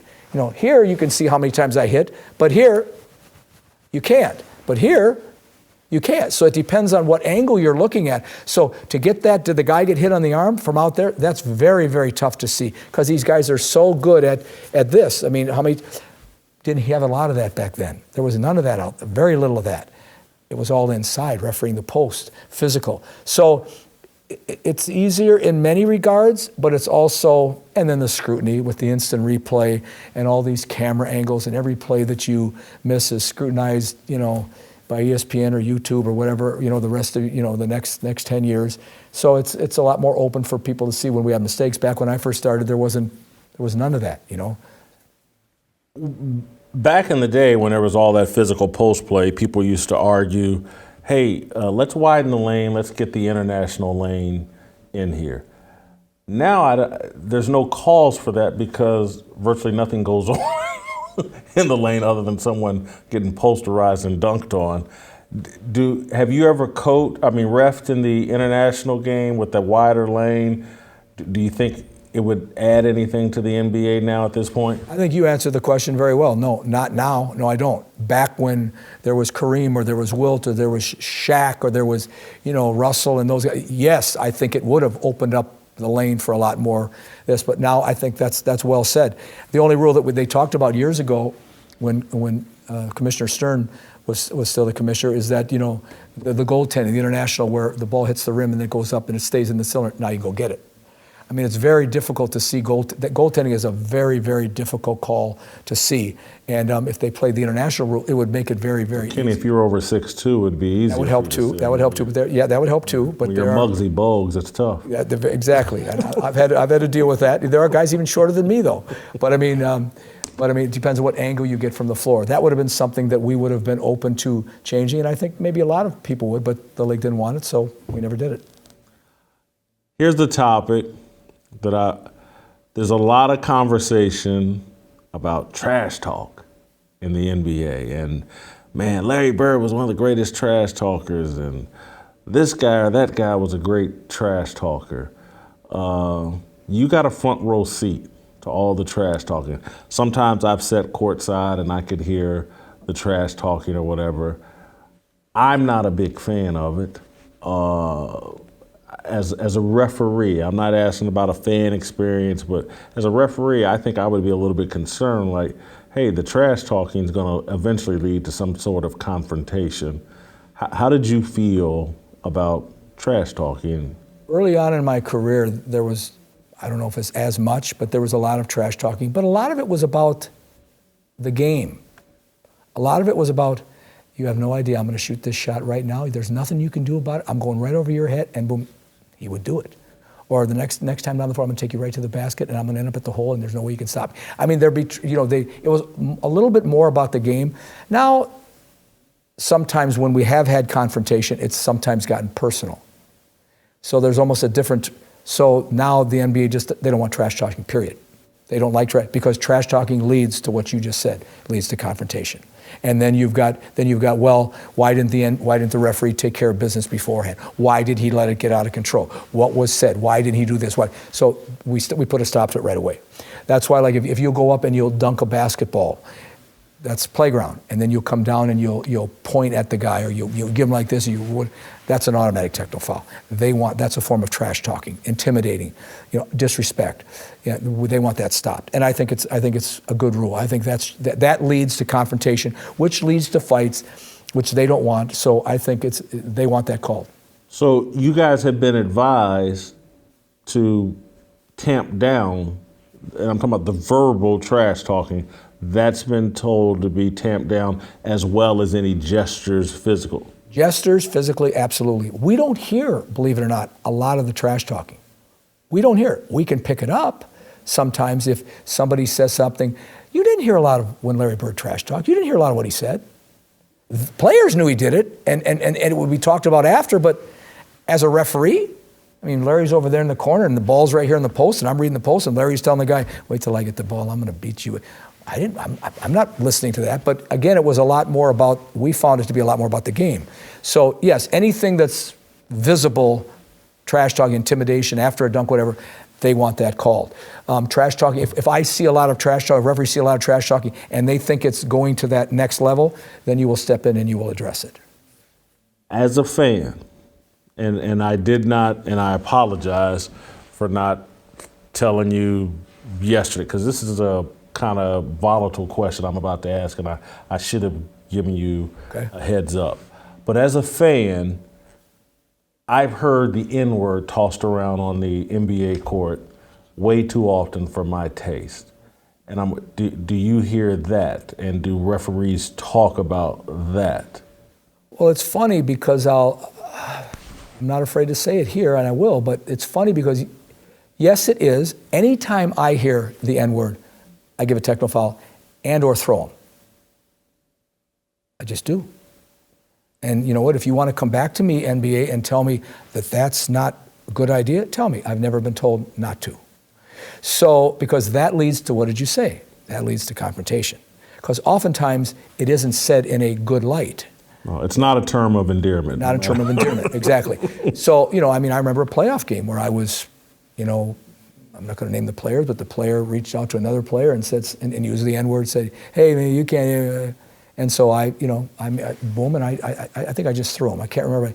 And I remember Coach Popovich said, what did he say? So I left the lane. I walked right out to him. I said, Coach Popovich, here's what he said. Turned around, walked right back to his bench.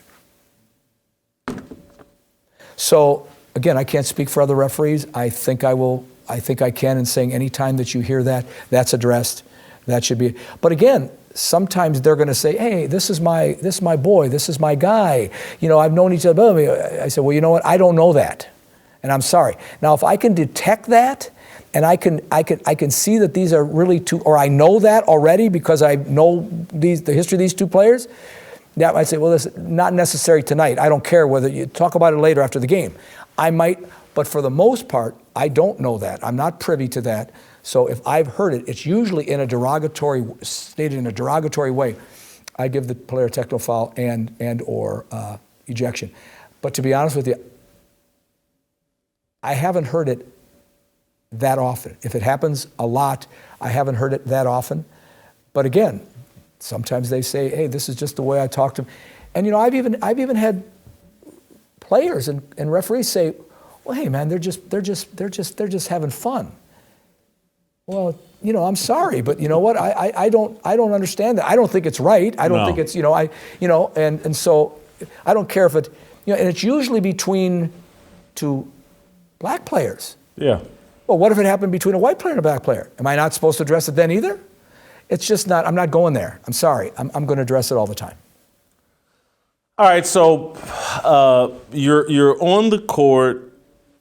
I'm fans. We have all these debates. Who's the most clutch? Who's the player at the end of a game that's gonna make the key clutch plays? Or is the referee's perspective on that perhaps any different from our own? I mean, obviously we think of Michael Jordan, Larry Bird, Kobe has that reputation. I think someone like Kareem Abdul-Jabbar is left out of that conversation, but to me, he's the most clutch player in the history of the NBA. He had the unstoppable sky hook that can't be blocked. You could toss it into him. He's going to either unleash that sky hook. If you foul him, he's going to go to the free throw line and make 78% of his free throws. If you go double teaming, Kareem was going to make the pass to Worthy or Magic cutting down the lane. And so when I think of the most clutch, I think of Kareem Abdul-Jabbar. No one else agrees with me, but I'm just, from a ref's perspective and just as a basketball fan, your point. I refereed him right at the end of his career. And I still am very, hello Kareem, how are you? He's professional, but he's very quiet, very withdrawn. I don't know him at all. I mean, he's always been professional around me, but I mean, absolutely. I didn't referee Jerry West, I didn't referee Oscar Robertson. So if there are three guys, you got to say those three guys. I mean, Jerry West made quite a few clutch shots too. I mean, too many to mention. And Oscar Robertson too. I mean, triple doubles. He did it all. I mean, back when there was before even television. I mean, what he was doing, and when he had the ball, he'd back boom, boom, boom. So those three players is what they were. Not so much Kareem, but they were before my time. So nowadays, with all the social media and all the baby boomers and all that, all they're talking about now is, of course, they talk about LeBron, they talk about Michael, they talk about Kobe, and they're right on all of them. I mean, they're absolutely right. But I mean, those are the three that you probably talk about now because they've done it so many times. And even look at Damian Lillard, some of the things he's done. But I mean, it's all about longevity. Kobe did it for 19 years. LeBron's been doing it for, what, 17, 18, 19 years. I mean, Michael did it for, 16, 17 years. And so, maybe Damian will come in that, or maybe Steph, or maybe these players will come in. It's all about longevity. But I don't know if you're going to find a better shooter. I mean, Bird was great. Mark Price was a great shooter. People forget about him. I mean, there's a lot of great shooters, but, if longevity, you're going to have a tough time. Not saying Steph Curry is probably the best shooter that's ever been. Let me add, you dropped LeBron's name into the clutch conversation, and I agree with you. I think that he is. But he does seem to have the yips at the free throw line late in games. Is there anything that you've ever picked up? We've seen it too, and we don't understand why, because that guy, I remember, I think we were talking the other night, you asked me about a game. I refereed the game. I'm trying to remember exactly what it was. It was the Boston-Cleveland series. The game where LeBron had, was it 45 and Pierce had 44? I mean, do you remember that game? I'm sure you do. I mean, it was absolutely phenomenal. I mean, it wasn't a final. The encyclopedia memory for sports in this room doesn't sit behind this desk. Do you remember? Do you know the game he's talking? 2009 or 2010. There you go. And you're absolutely right. And I remember it was in Boston Garden. And I remember Paul was unbelievable, and LeBron was unbelievable. And I believe I'm not right, Boston won that game. I think they won the series. I think that's the year they won it, if I remember right. They had Ray Allen, they had Kevin Garnett, and they had of course Paul. And Paul was always one of my favorite players too. I just thought he made a lot of clutch shots as well. But I mean, I don't think he might never be put in that echelon, but he's right there too. But that's watching two players go at it. We're about to say, though, did LeBron struggle at the free throw line? Yes, he has. He struggled, and I don't know why. Because I remember that one year when he was with Cleveland, and he took them all the way to the finals. I can't remember. I don't think he won the finals. He made more. How about the shot where he was going out of bounds on the sideline and threw? I mean, he made more shots that were absolutely. He just took them on his shoulders, and he was unbelievable. And that was the time where you say, I never want to get into the who's the greatest player of all time and all that. I think it's good for fodder and all that, but I just think it's almost disrespectful because Kareem, my gosh, I mean, Jerry, Mr. West, I mean, Elgin Baylor, and then you come into now and you look at Michael. I mean, my gosh, there can't be a better player than Michael Jordan. And now, of course, you're looking at Kobe and LeBron. Different eras, different styles, different this and that. I don't know. I just like to. I'm not trying to avoid the question. I just think that they're all such great athletes. Does it really matter? I mean, maybe egos get involved there, But I just think they're all great players. But that game when those two. But why we could never figure that out either. Why he's such a great player, and at the beginning of his career, he wasn't the great shooter that he is now. He's a very good shooter now, and he worked so hard at it, and he's. Let me let you off the hook here. Sure. So you just talked about LeBron and some shot he hit. How often during a game, as a referee, do you have to catch yourself from going, wow, that was amazing, and stay focused just on reffing the game? Anytime. I mean, especially early on in my career. I mean, I can't remember the veteran referee. It was a good shoot. Somebody told me one time, all right, listen, you know what, you missed that play, but you know what, maybe if you quit watching and start refereeing, maybe you'll get a few more plays right. I mean, it was almost funny. He meant it funny. He was a great teacher too.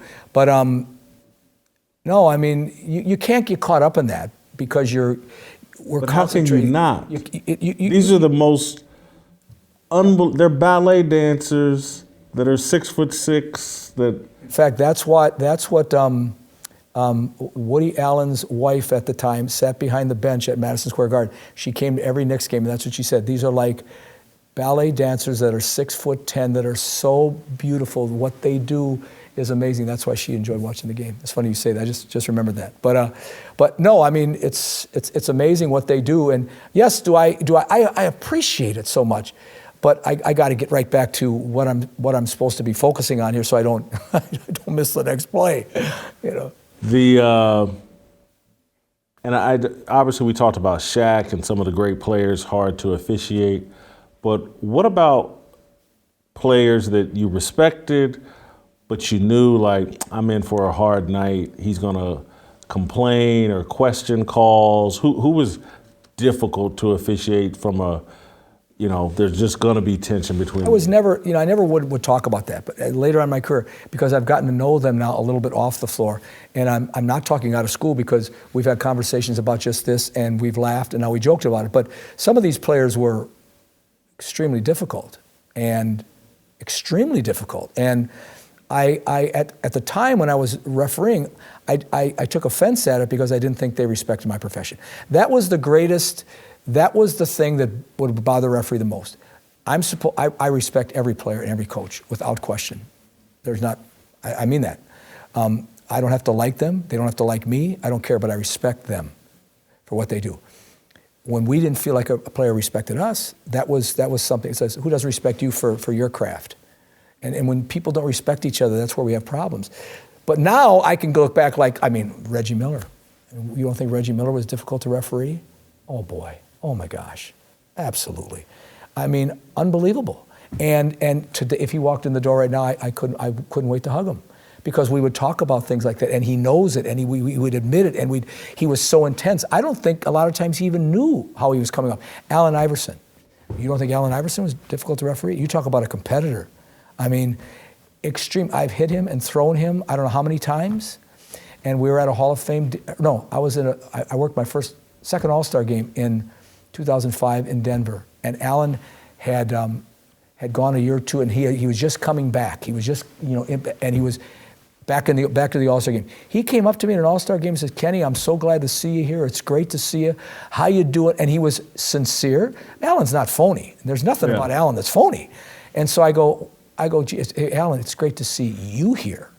I'm so glad to see you." And so I'm at a Hall of Fame dinner. I've got a picture of him. It's up on my wall. And that's what I thought. So we saw each other at Hall of Fame dinner. He reached across the table. He couldn't wait to say hello to me. And so there's some, and I'm just a referee, but I mean, there's something there. So when somebody respects our profession, but he was difficult. Reggie was difficult. Tom Chambers was difficult. Of course, Rasheed was difficult. Rasheed Wallace would be very difficult. It's difficult. It's probably high in most games. And Arnie Kantner, who is a dear friend of mine, who was the trainer with the Detroit Pistons all those years, said, "Kenny, off the floor, he's a hell of a guy. He's a great guy. Family man, all this and that." I'd love to meet the guy. I don't know if he'd want to meet me, but I mean, there's no remorse. There's no ill feeling. But these guys were difficult to referee, and yet I've come to believe, I've seen them all. I've seen Tom. I've seen them all. I come to Van Exel, Gary Payton. I threw Gary Payton out of a game in the first 10 seconds, I think.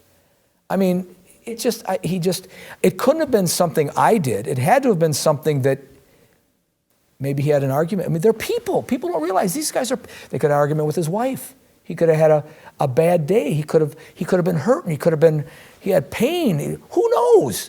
But I mean, but now if I saw him, I'd give him I'd say I'd give him a hug, and I mean that. I mean that sincerely. It's I just had to realize that it was all part of the game.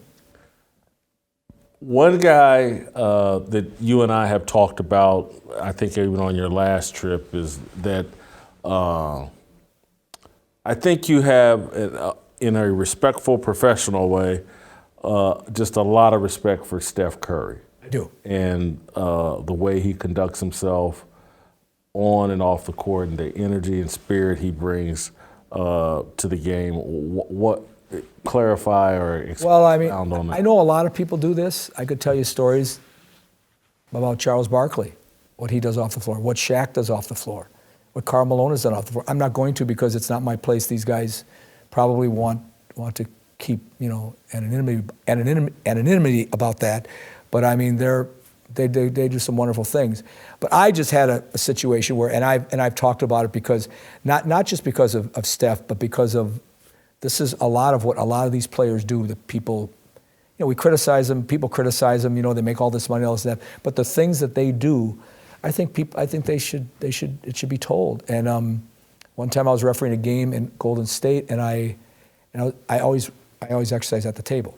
And again, Draymond Green's another one who's extremely difficult to referee. But you know what? Off the floor and even on the floor, I mean, the guy can be a heck of a guy, and yet he can be difficult, and I think he knows it. So I respect that too. But so I'm saying to Steph, how's it going? And I always liked Steph's father. His father was in the league when I started. Played for most of his career with Charlotte, and what a great shooter he was. And always a class act, and always, we'd walk out of the arena together. I remember he was just a good man. And so now he's got these two sons, and both sons are good people. Both of them are, and that other one can shoot too. Seth can shoot too. Yeah. And so I'm at the table. I said, "Yeah." He said, "How's it going?" I said, "Yeah, this young kid, boy, I tell you, we got a kid back home that thinks the world of you, Steph. He just thinks you hung the moon, and he's got a form of cancer, and I don't know if he's going to make it." And he said, "What's his name?" I said, "Danny." He said, "Well, what do you need?" I said, "Now, back then we used to be able to get autographs, from players to use as for charities and stuff like that. Now the NBA, they want us to go through them, and sometimes that's hard to do, so you just don't do it." But so I said, "Well, Steph, I'm not supposed to do it." He said, "Ken, what's his name?" I said, "Danny." I said, "Okay." So we go out and referee the game, and I'll never forget the game, because I called two plays that were horrible against him. They were horrible. They were. I'll remember to this day. I'm not laughing about it. I'm looking at the kid going, I don't like that play at all, Steph.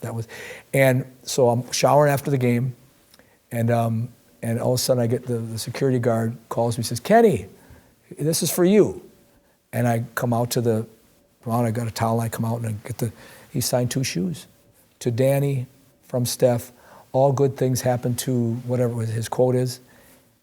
He remembered his name. That was 3 hours ago. He remembered his name. I mean, I like to think I would have remembered his name, but I just thought the people that are coming after him, I sent that, I was going on to another city. My refereeing partner sent it to the young man. I got a call from his mother the next day, or 3 or 4 days later. She said the little kid cried, and so did the mother. And and so a year later, or 6 months later, I got a game in Minnesota, and I'm refereeing. I just so happened to have a game in Minnesota. I live in Florida during the winter season months, but I was in Minnesota, and I invited that kid's family to the game. They were sitting up there. So I'm out on the floor, and I said to Steph, I said, we just go by each other. Hey, how you doing, kid? Good, Kenny. How you doing? Good. How's your family? I said to him. He said, they're good. Say hi to your dad for me. And I said, you remember that kid that you gave those shoes 2 years ago, or about a year ago? He says, yeah. He said, yeah. How's he doing? Did he make it? I said, yeah. He's at the game tonight. He dropped the ball.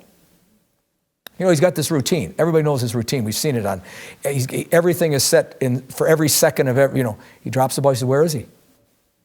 I said, he's up there. He said, get him. So I said, Danny, come here. So all these, his brothers and a couple of young kids came down, and Steph goes over to the corner, and all the media, just collides on Steph, and all the people that came out of their seats, and it's all in the corner. And we're sitting there. I go, Danny, is there something you'd like to say to Mr. Curry? And he said, the kid's shaking like this, and I think he peed in his pants. It was exciting as hell. He goes, hello, Mr. Curry. He says, I wanted to thank you for the beautiful shoes you gave me. Mr. Maurer helped me get them in a glass box, and I'll treasure them. Whatever he said, He said, well, how you doing? He says, I'm getting a lot better, Mr. Curry. And he took his hat off, and he said, look at Mr. Curry, I'm getting hair. Oh man. And so Steph said, well, hey, you hang in there, Danny, and I'm so proud of you. He said, let's get a picture. So he goes over, gets a picture with these 3 kids, and he walks on the floor, and I just said, thanks, kid, appreciate it. And that was it. I mean, it's just something that that family and I still talk about, and the kid made it. He's grown, he's healthy, and it's just things, I'm sure he's done many of those things. I'm sure a lot of the players do those things, and I just think that that's something these players, one time LeBron, my uncle was at a game.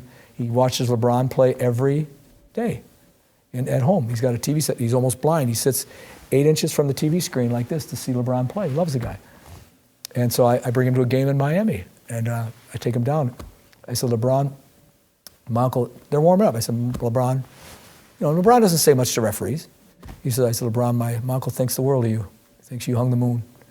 He says, where is he? Is he here? I go, yeah. So he dropped the ball. He went over, took a picture with him, shook his hand. He's almost blind. These are things, hey, there's good and bad said about all these players, about referees, about all of us, about you, Jason. But, people should be given their due when that was just something that I'll always remember. And I thanked him and went out and called fouls on him during the game. One thing you weren't shy about were calling technical fouls. It was something that, I think they used to call you Kenny T. It wasn't something I'm real proud of, yeah. And I think in one game, you called 5 technicals in a 10-second span during one game.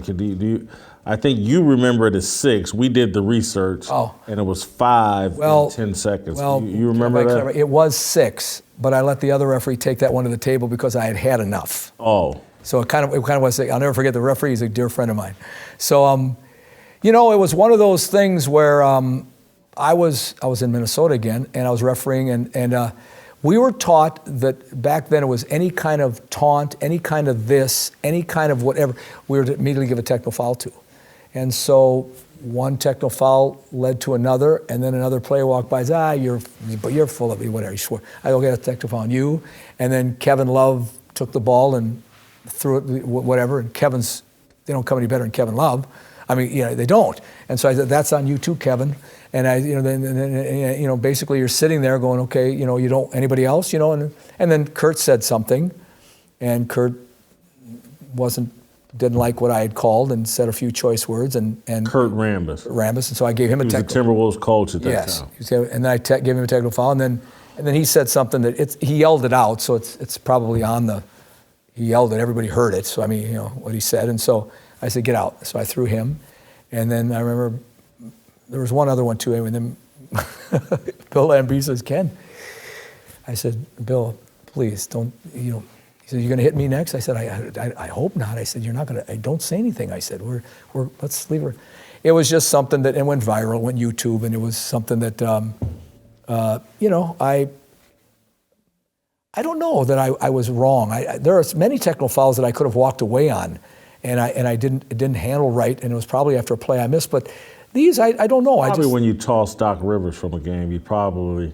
Oh, that was a classic. Do you remember that one? Do you have that one? That was. Yeah, I think we have some footage of. Oh. Doc Rivers lost his mind for a second. Yeah, he did. And first of all, again, I think the world of Doc. I have a lot of respect for Doc Rivers. I refereed him as a player. So many of the guys I refereed as players and now coaches. But I would love Doc Rivers is a good man. We laugh, we joke. He's a good man. But there's a rule that they had put in the NBA then that so many coaches were coming out on the floor and going over half court, either to call a timeout or something, running into players. I mean, so the NBA put in a rule: if a coach goes across midcourt during a live or dead ball, I mean, we want him during a live or dead ball. We want you to give him a technical foul. Period. No excuses.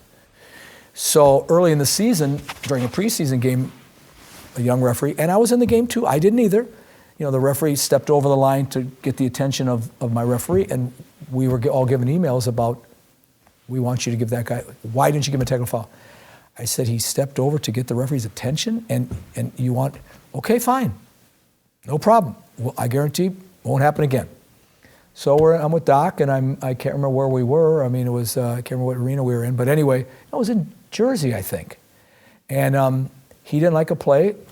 Fellow referee Lauren Holkamp, one of our women referees, very good referee. I mean, I'm serious. A lot of people don't give these women their due, but she has worked at her craft to the point where she has become a very good referee. And so, anyway, for whatever reason, Doc went across the line and was complaining or saying about a car, and Lauren she's learned a lot. It would never happen to her again. She's a sponge. She picked it up. Would never happen to her again. But then Doc came back and went to sit in his seat, and Lauren. So I said, Doc, that's a technical foul on you. Well, he went ballistic. He went crazy. He went, what is hey? It was her call. She didn't make it. He returns to his bench, and then you make the call for him. That's correct. So he thinks you've done it for no reason. That's correct. And you know what? I can understand probably why he thought that, and I understand that. And there are times when you have to do something for a fellow referee or a partner referee. Sometimes a referee's walking away, and a player goes, that's a bunch of what? Well, if I'm there, I'm going to give that player a technical foul. My partner didn't see that action, and I would expect my partner to do that for me. Well, Lauren, for whatever reason, maybe didn't think it was egregious. Maybe she had never had the situation I had before. So then he went crazy, so I ended up throwing him. He's got his coat off, and there's a press conference after. Well, one of my bosses was actually at the game. And he came in the game, and I looked up at him, Kiki Vanderway, and I said, Kiki? He goes, you had to. There was no choice. I said, yeah, well, so the thing that what I want people to understand is that those things are not carried. People want to make a big deal about them. I respected Doc Rivers before that game, after that game, and moving forward. And I had him many, many times, and I've probably given him technical fouls after that. He knows when he deserves them, he gets them. But the next time I had him, which was like a week or two later, we were at the table where I'm tying my shoes and getting ready. He goes, you going to say hello to me or not? And I walked over to him and I said, of course I'm going to say hello to you, but I got to zip up my pants or whatever I said, And he said, hey, listen, I want to apologize. I said, what for? I knew what he meant. He goes, listen, I was a little out of character there, a little out of line. He says, I said, Doc, you don't have to apologize to me. I said, you know that. I appreciate you. I appreciate what you're doing. I said, thank you. I said, I didn't want to do that. I want to give that. That's the rule. I said, Doc, you're on the committee. You're the one who put in the rule. Yeah, but I never liked it, he said. I said, well, maybe you didn't like it, but I said, I had to do that, or they come down to me. He says, I know that. I just want you to know. And, and from then on, it's always, those are things people don't hear that happens to players. If you give them a technical foul, you see them the next game, I would go up to them and say, we okay? Anything you want to talk about? No. Or they'd come up to me and say, Kenny, I was out of line. Or I'd say, I looked at the play that led to the technical foul. I missed that play. You're right. I was wrong. I missed that play.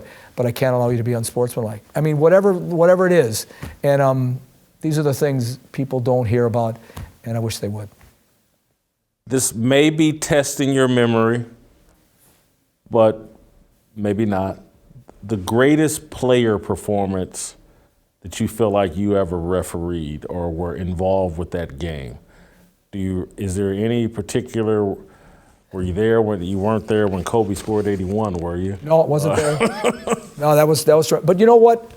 Yes, I do know that. I've thought about that. And a lot of people think it's when one player does this. And I had one when two players did it.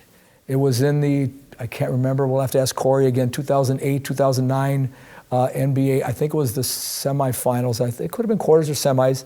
I think it's the year Boston ended up winning it. I think they had Kevin and Ray and Paul. And Paul was just playing so well, Paul Pierce, unbelievable.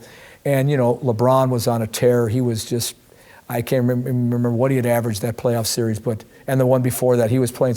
But I think LeBron got 46, and Paul got 45 or 4, and he won. They won. That was a game I'll always remember. It was a great game.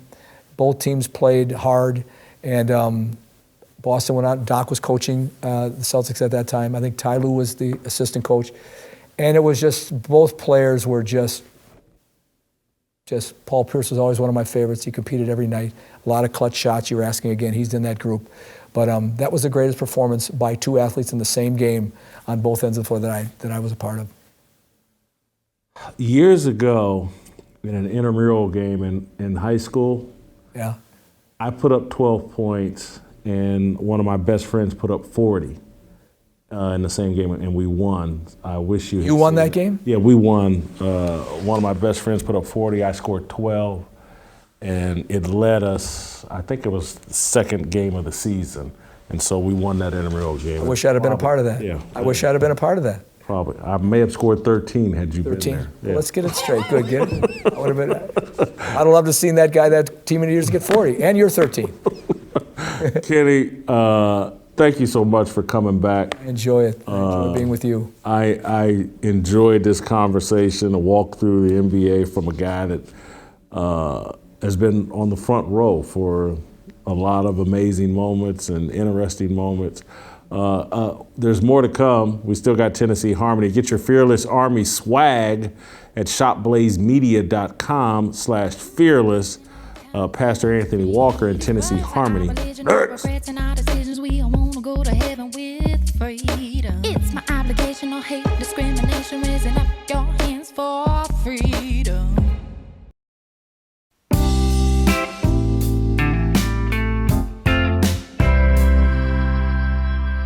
All right, welcome back.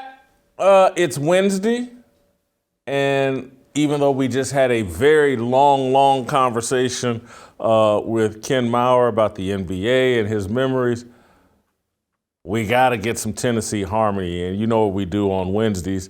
Pastor Bobby Harrington is not here with us, but Pastor Anthony Walker is much more reliable than Pastor Bobby.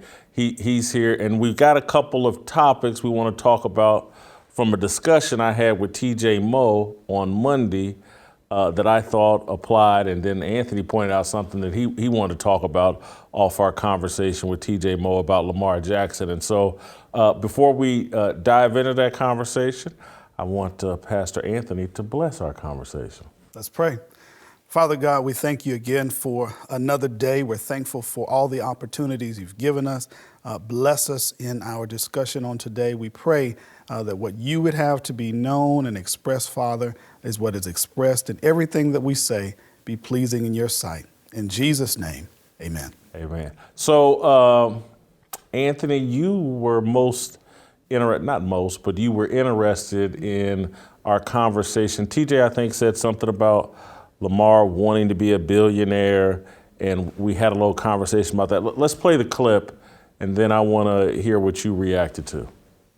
I do think that as a kid, he thought about, oh, how can I be a billionaire? I want to win games and I want to be a billionaire, because we've had a culture that has preached to him that making as much money as possible is the most important thing in the world, and you're really not somebody until you got enough money to throw away $100,000 in a strip club one night and turn around and burn $50,000 just to impress your friends. And I don't know what caught your attention about that conversation. It resonated with me because I'm a generation or half a generation before Lamar, but you were absolutely right that we have been preached to about what success looks like, and success is in our culture tied to money, and success is tied to power. So if you make a lot of money, you become quote unquote successful, you have the power. We were preached that. And so growing up, and I'm kind of like Lamar, growing up, you don't have much. You're thinking, how can I make enough money to pull us out? But I even, zoom out even further. Even our concept of the American dream is somewhat tied to success, being self-sustaining, which has a lot to do with money, being able to provide for yourself. But what we really need to do is redefine what success looks like from a godly perspective. And success is not amassing a lot of money. A lot of times money will take you away from what God wants you to do. But success is really the saving of the soul. If we save the soul, we can save the family. If we save the soul, we can save the nation. And that's money aside. That doesn't have anything to do with money and fame and power. That's really from a godly perspective. But it resonated with me because I know there is a generation that's what we've told them to do. Get you a good job so you can make some good money so you can get out of this mess.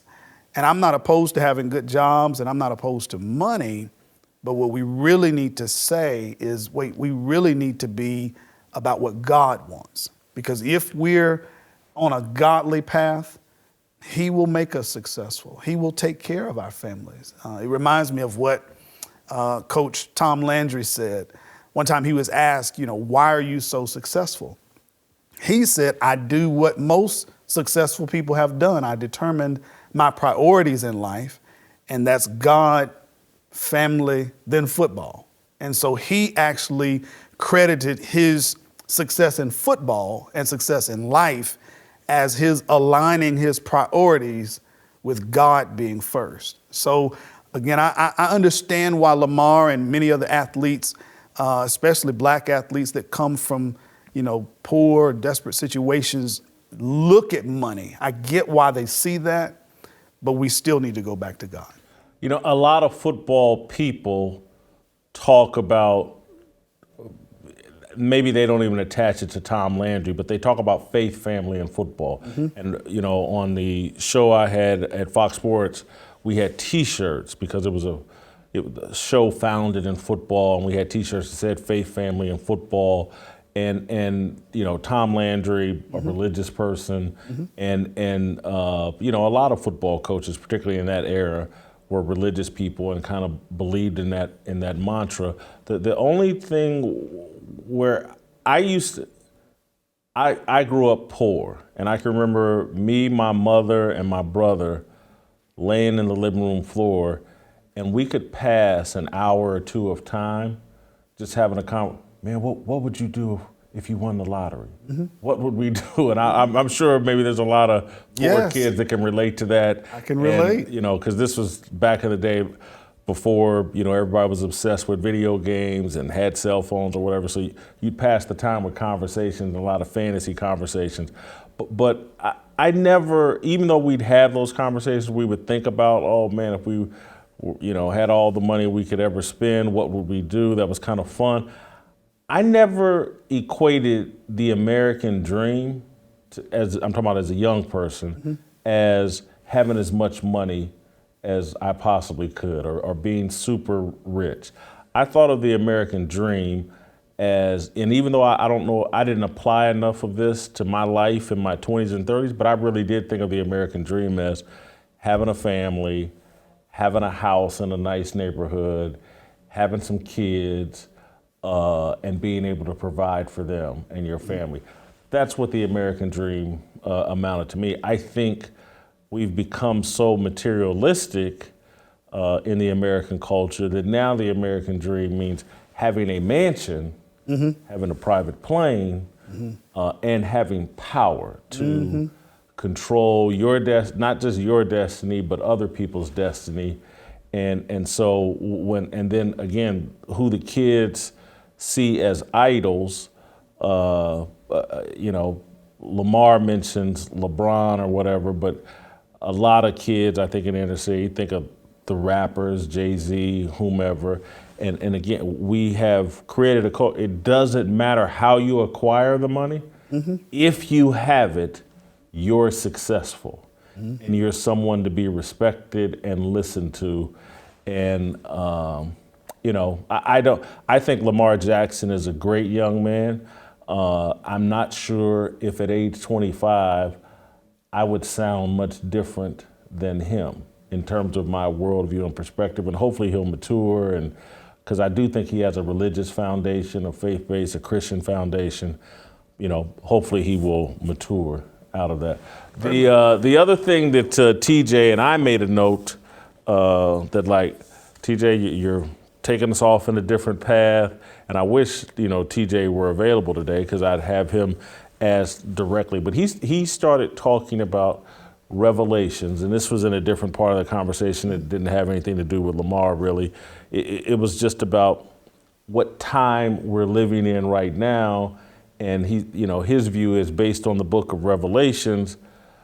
We're in that time, and he was mostly talking about globalism, a one world government, and so let's play the clip, and then I want your take.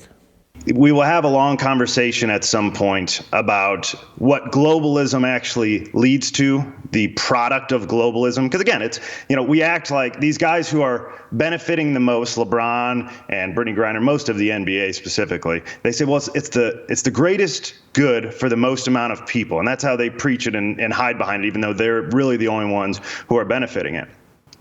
The logical product of globalism is a one world government, because the only way to keep everybody in agreement is to have one person in power. Otherwise, there's no way you can have a million different people in power. And so a one world economy, a one world government is all biblical. If you've read Revelations chapter 13, John describes a vast empire of someone with power, great authority, that's going to be worshiped by all people, having the authority over every tribe, people, language, nation. This is all coming someday.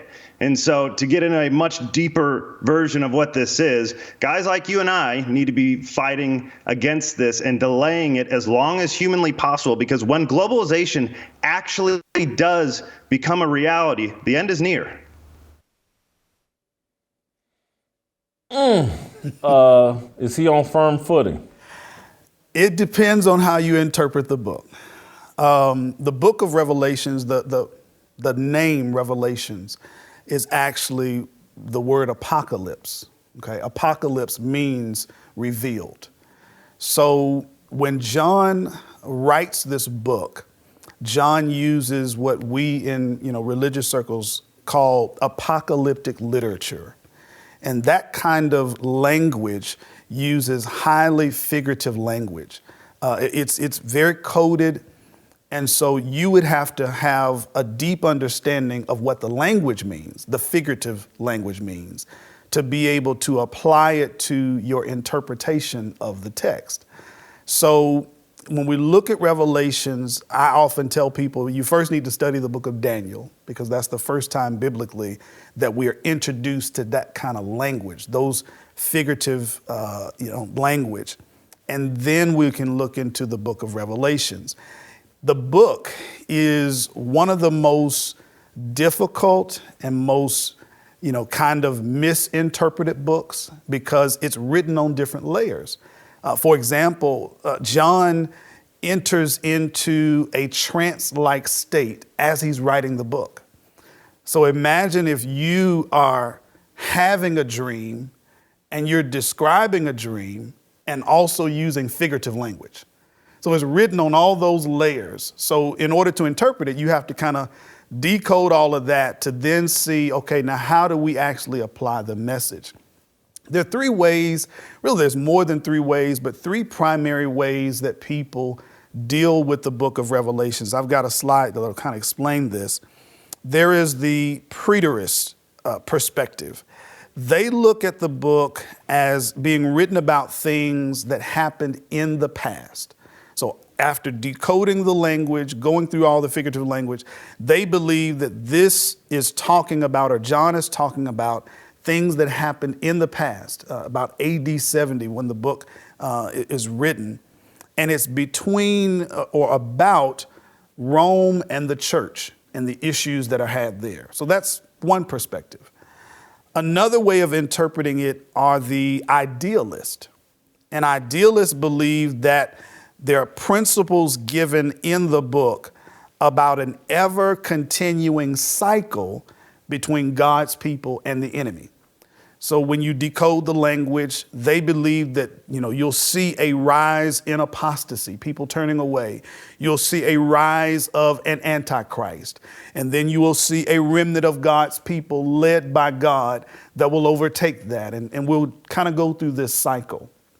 So that's another way of interpreting the text. And then you have the futurists that believe that the book is written about the end times or the last days. So when they decode the language, they're using it to say, okay, wow, at some point in the future, these kind of things are going to happen, and we need to look for those and respond in that way. So depending on how you interpret it, and that's why I say it depends on how, Revelations 13, I'll just go through a couple of lines of it for brevity. He says, now this is what the text says.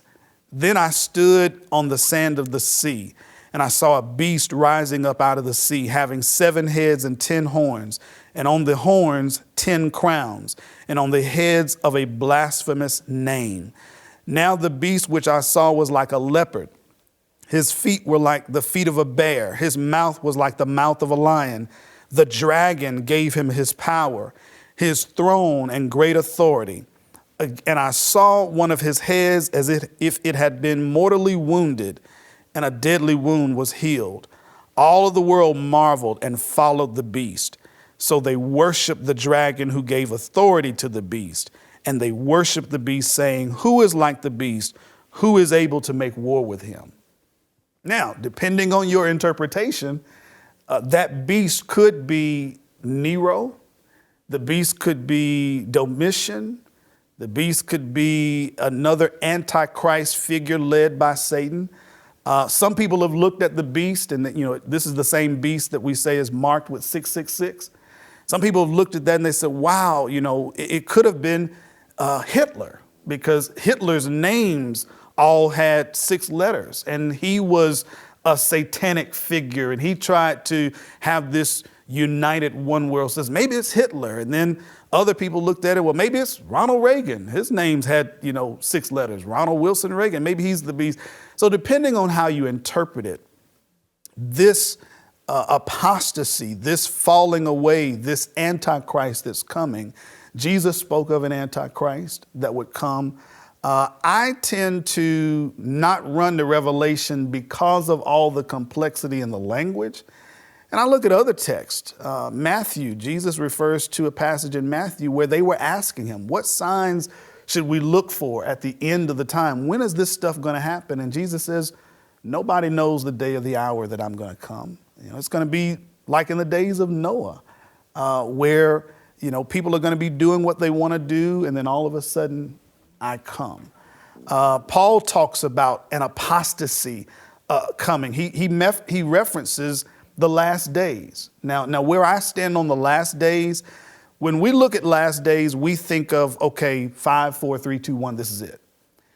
Biblically, the last days describe a period of time. So after Christ has ascended to go back to heaven, he's going to come back again. And until he comes back again, that period of time is called last days. So it dates all the way back to the cross up until now. So all of that period of time, we've had, kind of like the idealists look at it, we've had uprising of antichrist figures who have been overtaken by Christ followers. And so we've had that kind of cycle to go on. I look at, what TJ said, and I understand how he gets there. And there are a lot of people that look at even these times with coronavirus and, the vaccine and this globalist kind of political perspective. Maybe this is that time. Those have been cycles, Civil War, those have been cycles, World War I, World War II, all of these things. What we need to focus on, as the Hebrew writer would say, is to give more earnest heed to what Christ said and really follow in his path, really do what he says to do, converting the soul, becoming disciples ourselves and discipling others. And we don't have to necessarily look at signs, because even Jesus says he doesn't know when the end is going to be, but just be ready when he comes. Fascinating explanation. And so I just want to tell you a couple things that ran through my mind as you were giving that explanation, is that if what concerns me about, and this isn't me disagreeing with your explanation, it's just like, wow, my takeaways brought a concern of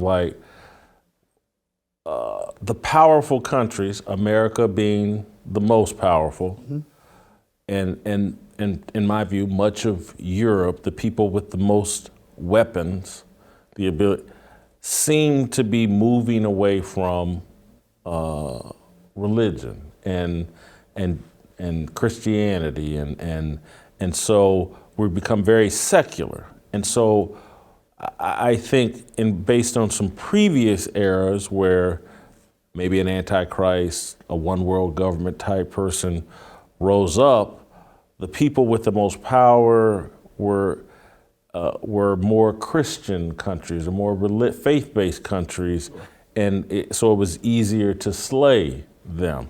But as America becomes more secular and our leadership seems to be more globalist, and all of our corporations are with power seem to be globalist, it just seems like we're more vulnerable. And so I could see where the futurist, because I think TJ is expressing a futurist perspective.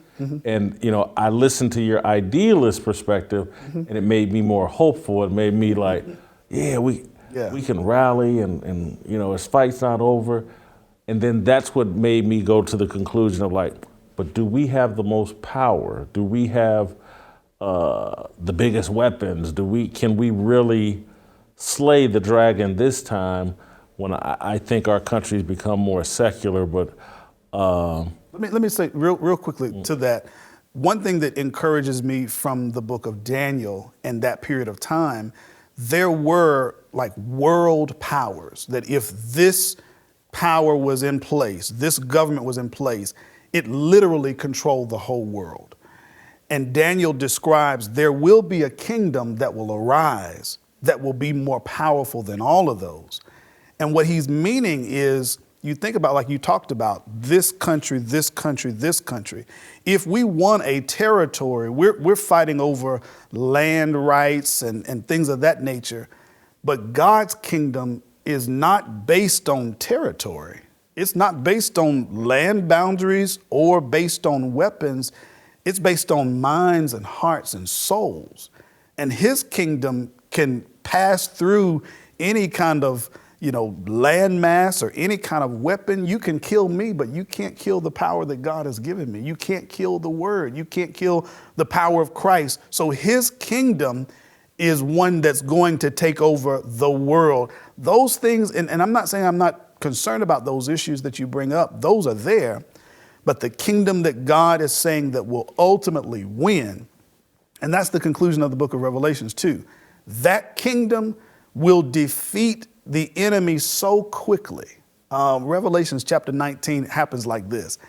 John spends half the chapter describing both sides. He talks about the beast coming, and he talks about Jesus coming in on a white horse. It's almost like fight night. You know, you look in this corner, you see all of these lining up, and you see all of this. So you got half the chapter building up, and then in one verse he says, but the enemy was defeated. Like, wait, what? We didn't get to see blow for blow. We didn't get to see, you took all that time, and what John is saying is that he's that much more powerful than anything that we can imagine. And that's who is our king. So however you interpret the text, we should leave with this hopefulness that King Jesus is who's leading the charge, and that's who is my king and your king. That was good stuff. And it was a reminder to me, just as, and again, every Wednesday this happens, and then off camera, just in conversations with friends or whatever. One of the things I hope I'm trying to convey with this show is that having a discussion about what's going on in the world through a biblical perspective is just as interesting, it's actually more interesting, more fascinating, more edifying than discussing it without Jesus being part of your perspective or having a biblical point of view. And that's why I get so critical of all these conversations we have about the world, and Jesus and the Bible never come up. I don't know how you can interpret the world without the Bible and without referencing, Jesus' thoughts. But thank you so much, Anthony. That's a great punctuation on an awesome Wednesday afternoon. Let's play some Tomorrow, and we will see you tomorrow. Waiting for the countdown, coming off the breakdown, standing in line for freedom. Looking for a breakout, feeling like a standoff, nothing in life like freedom. Came in like a fighter, striking like a ladder, making all these moves for freedom. I want freedom. No negotiation, my sister, no relation. We all just wanna have freedom. Sitting on the corner, never been alone. I'm breaking my back for freedom. Blessed, we are living, get back. We are receiving, all deceiving. We all wanna be free. We want freedom.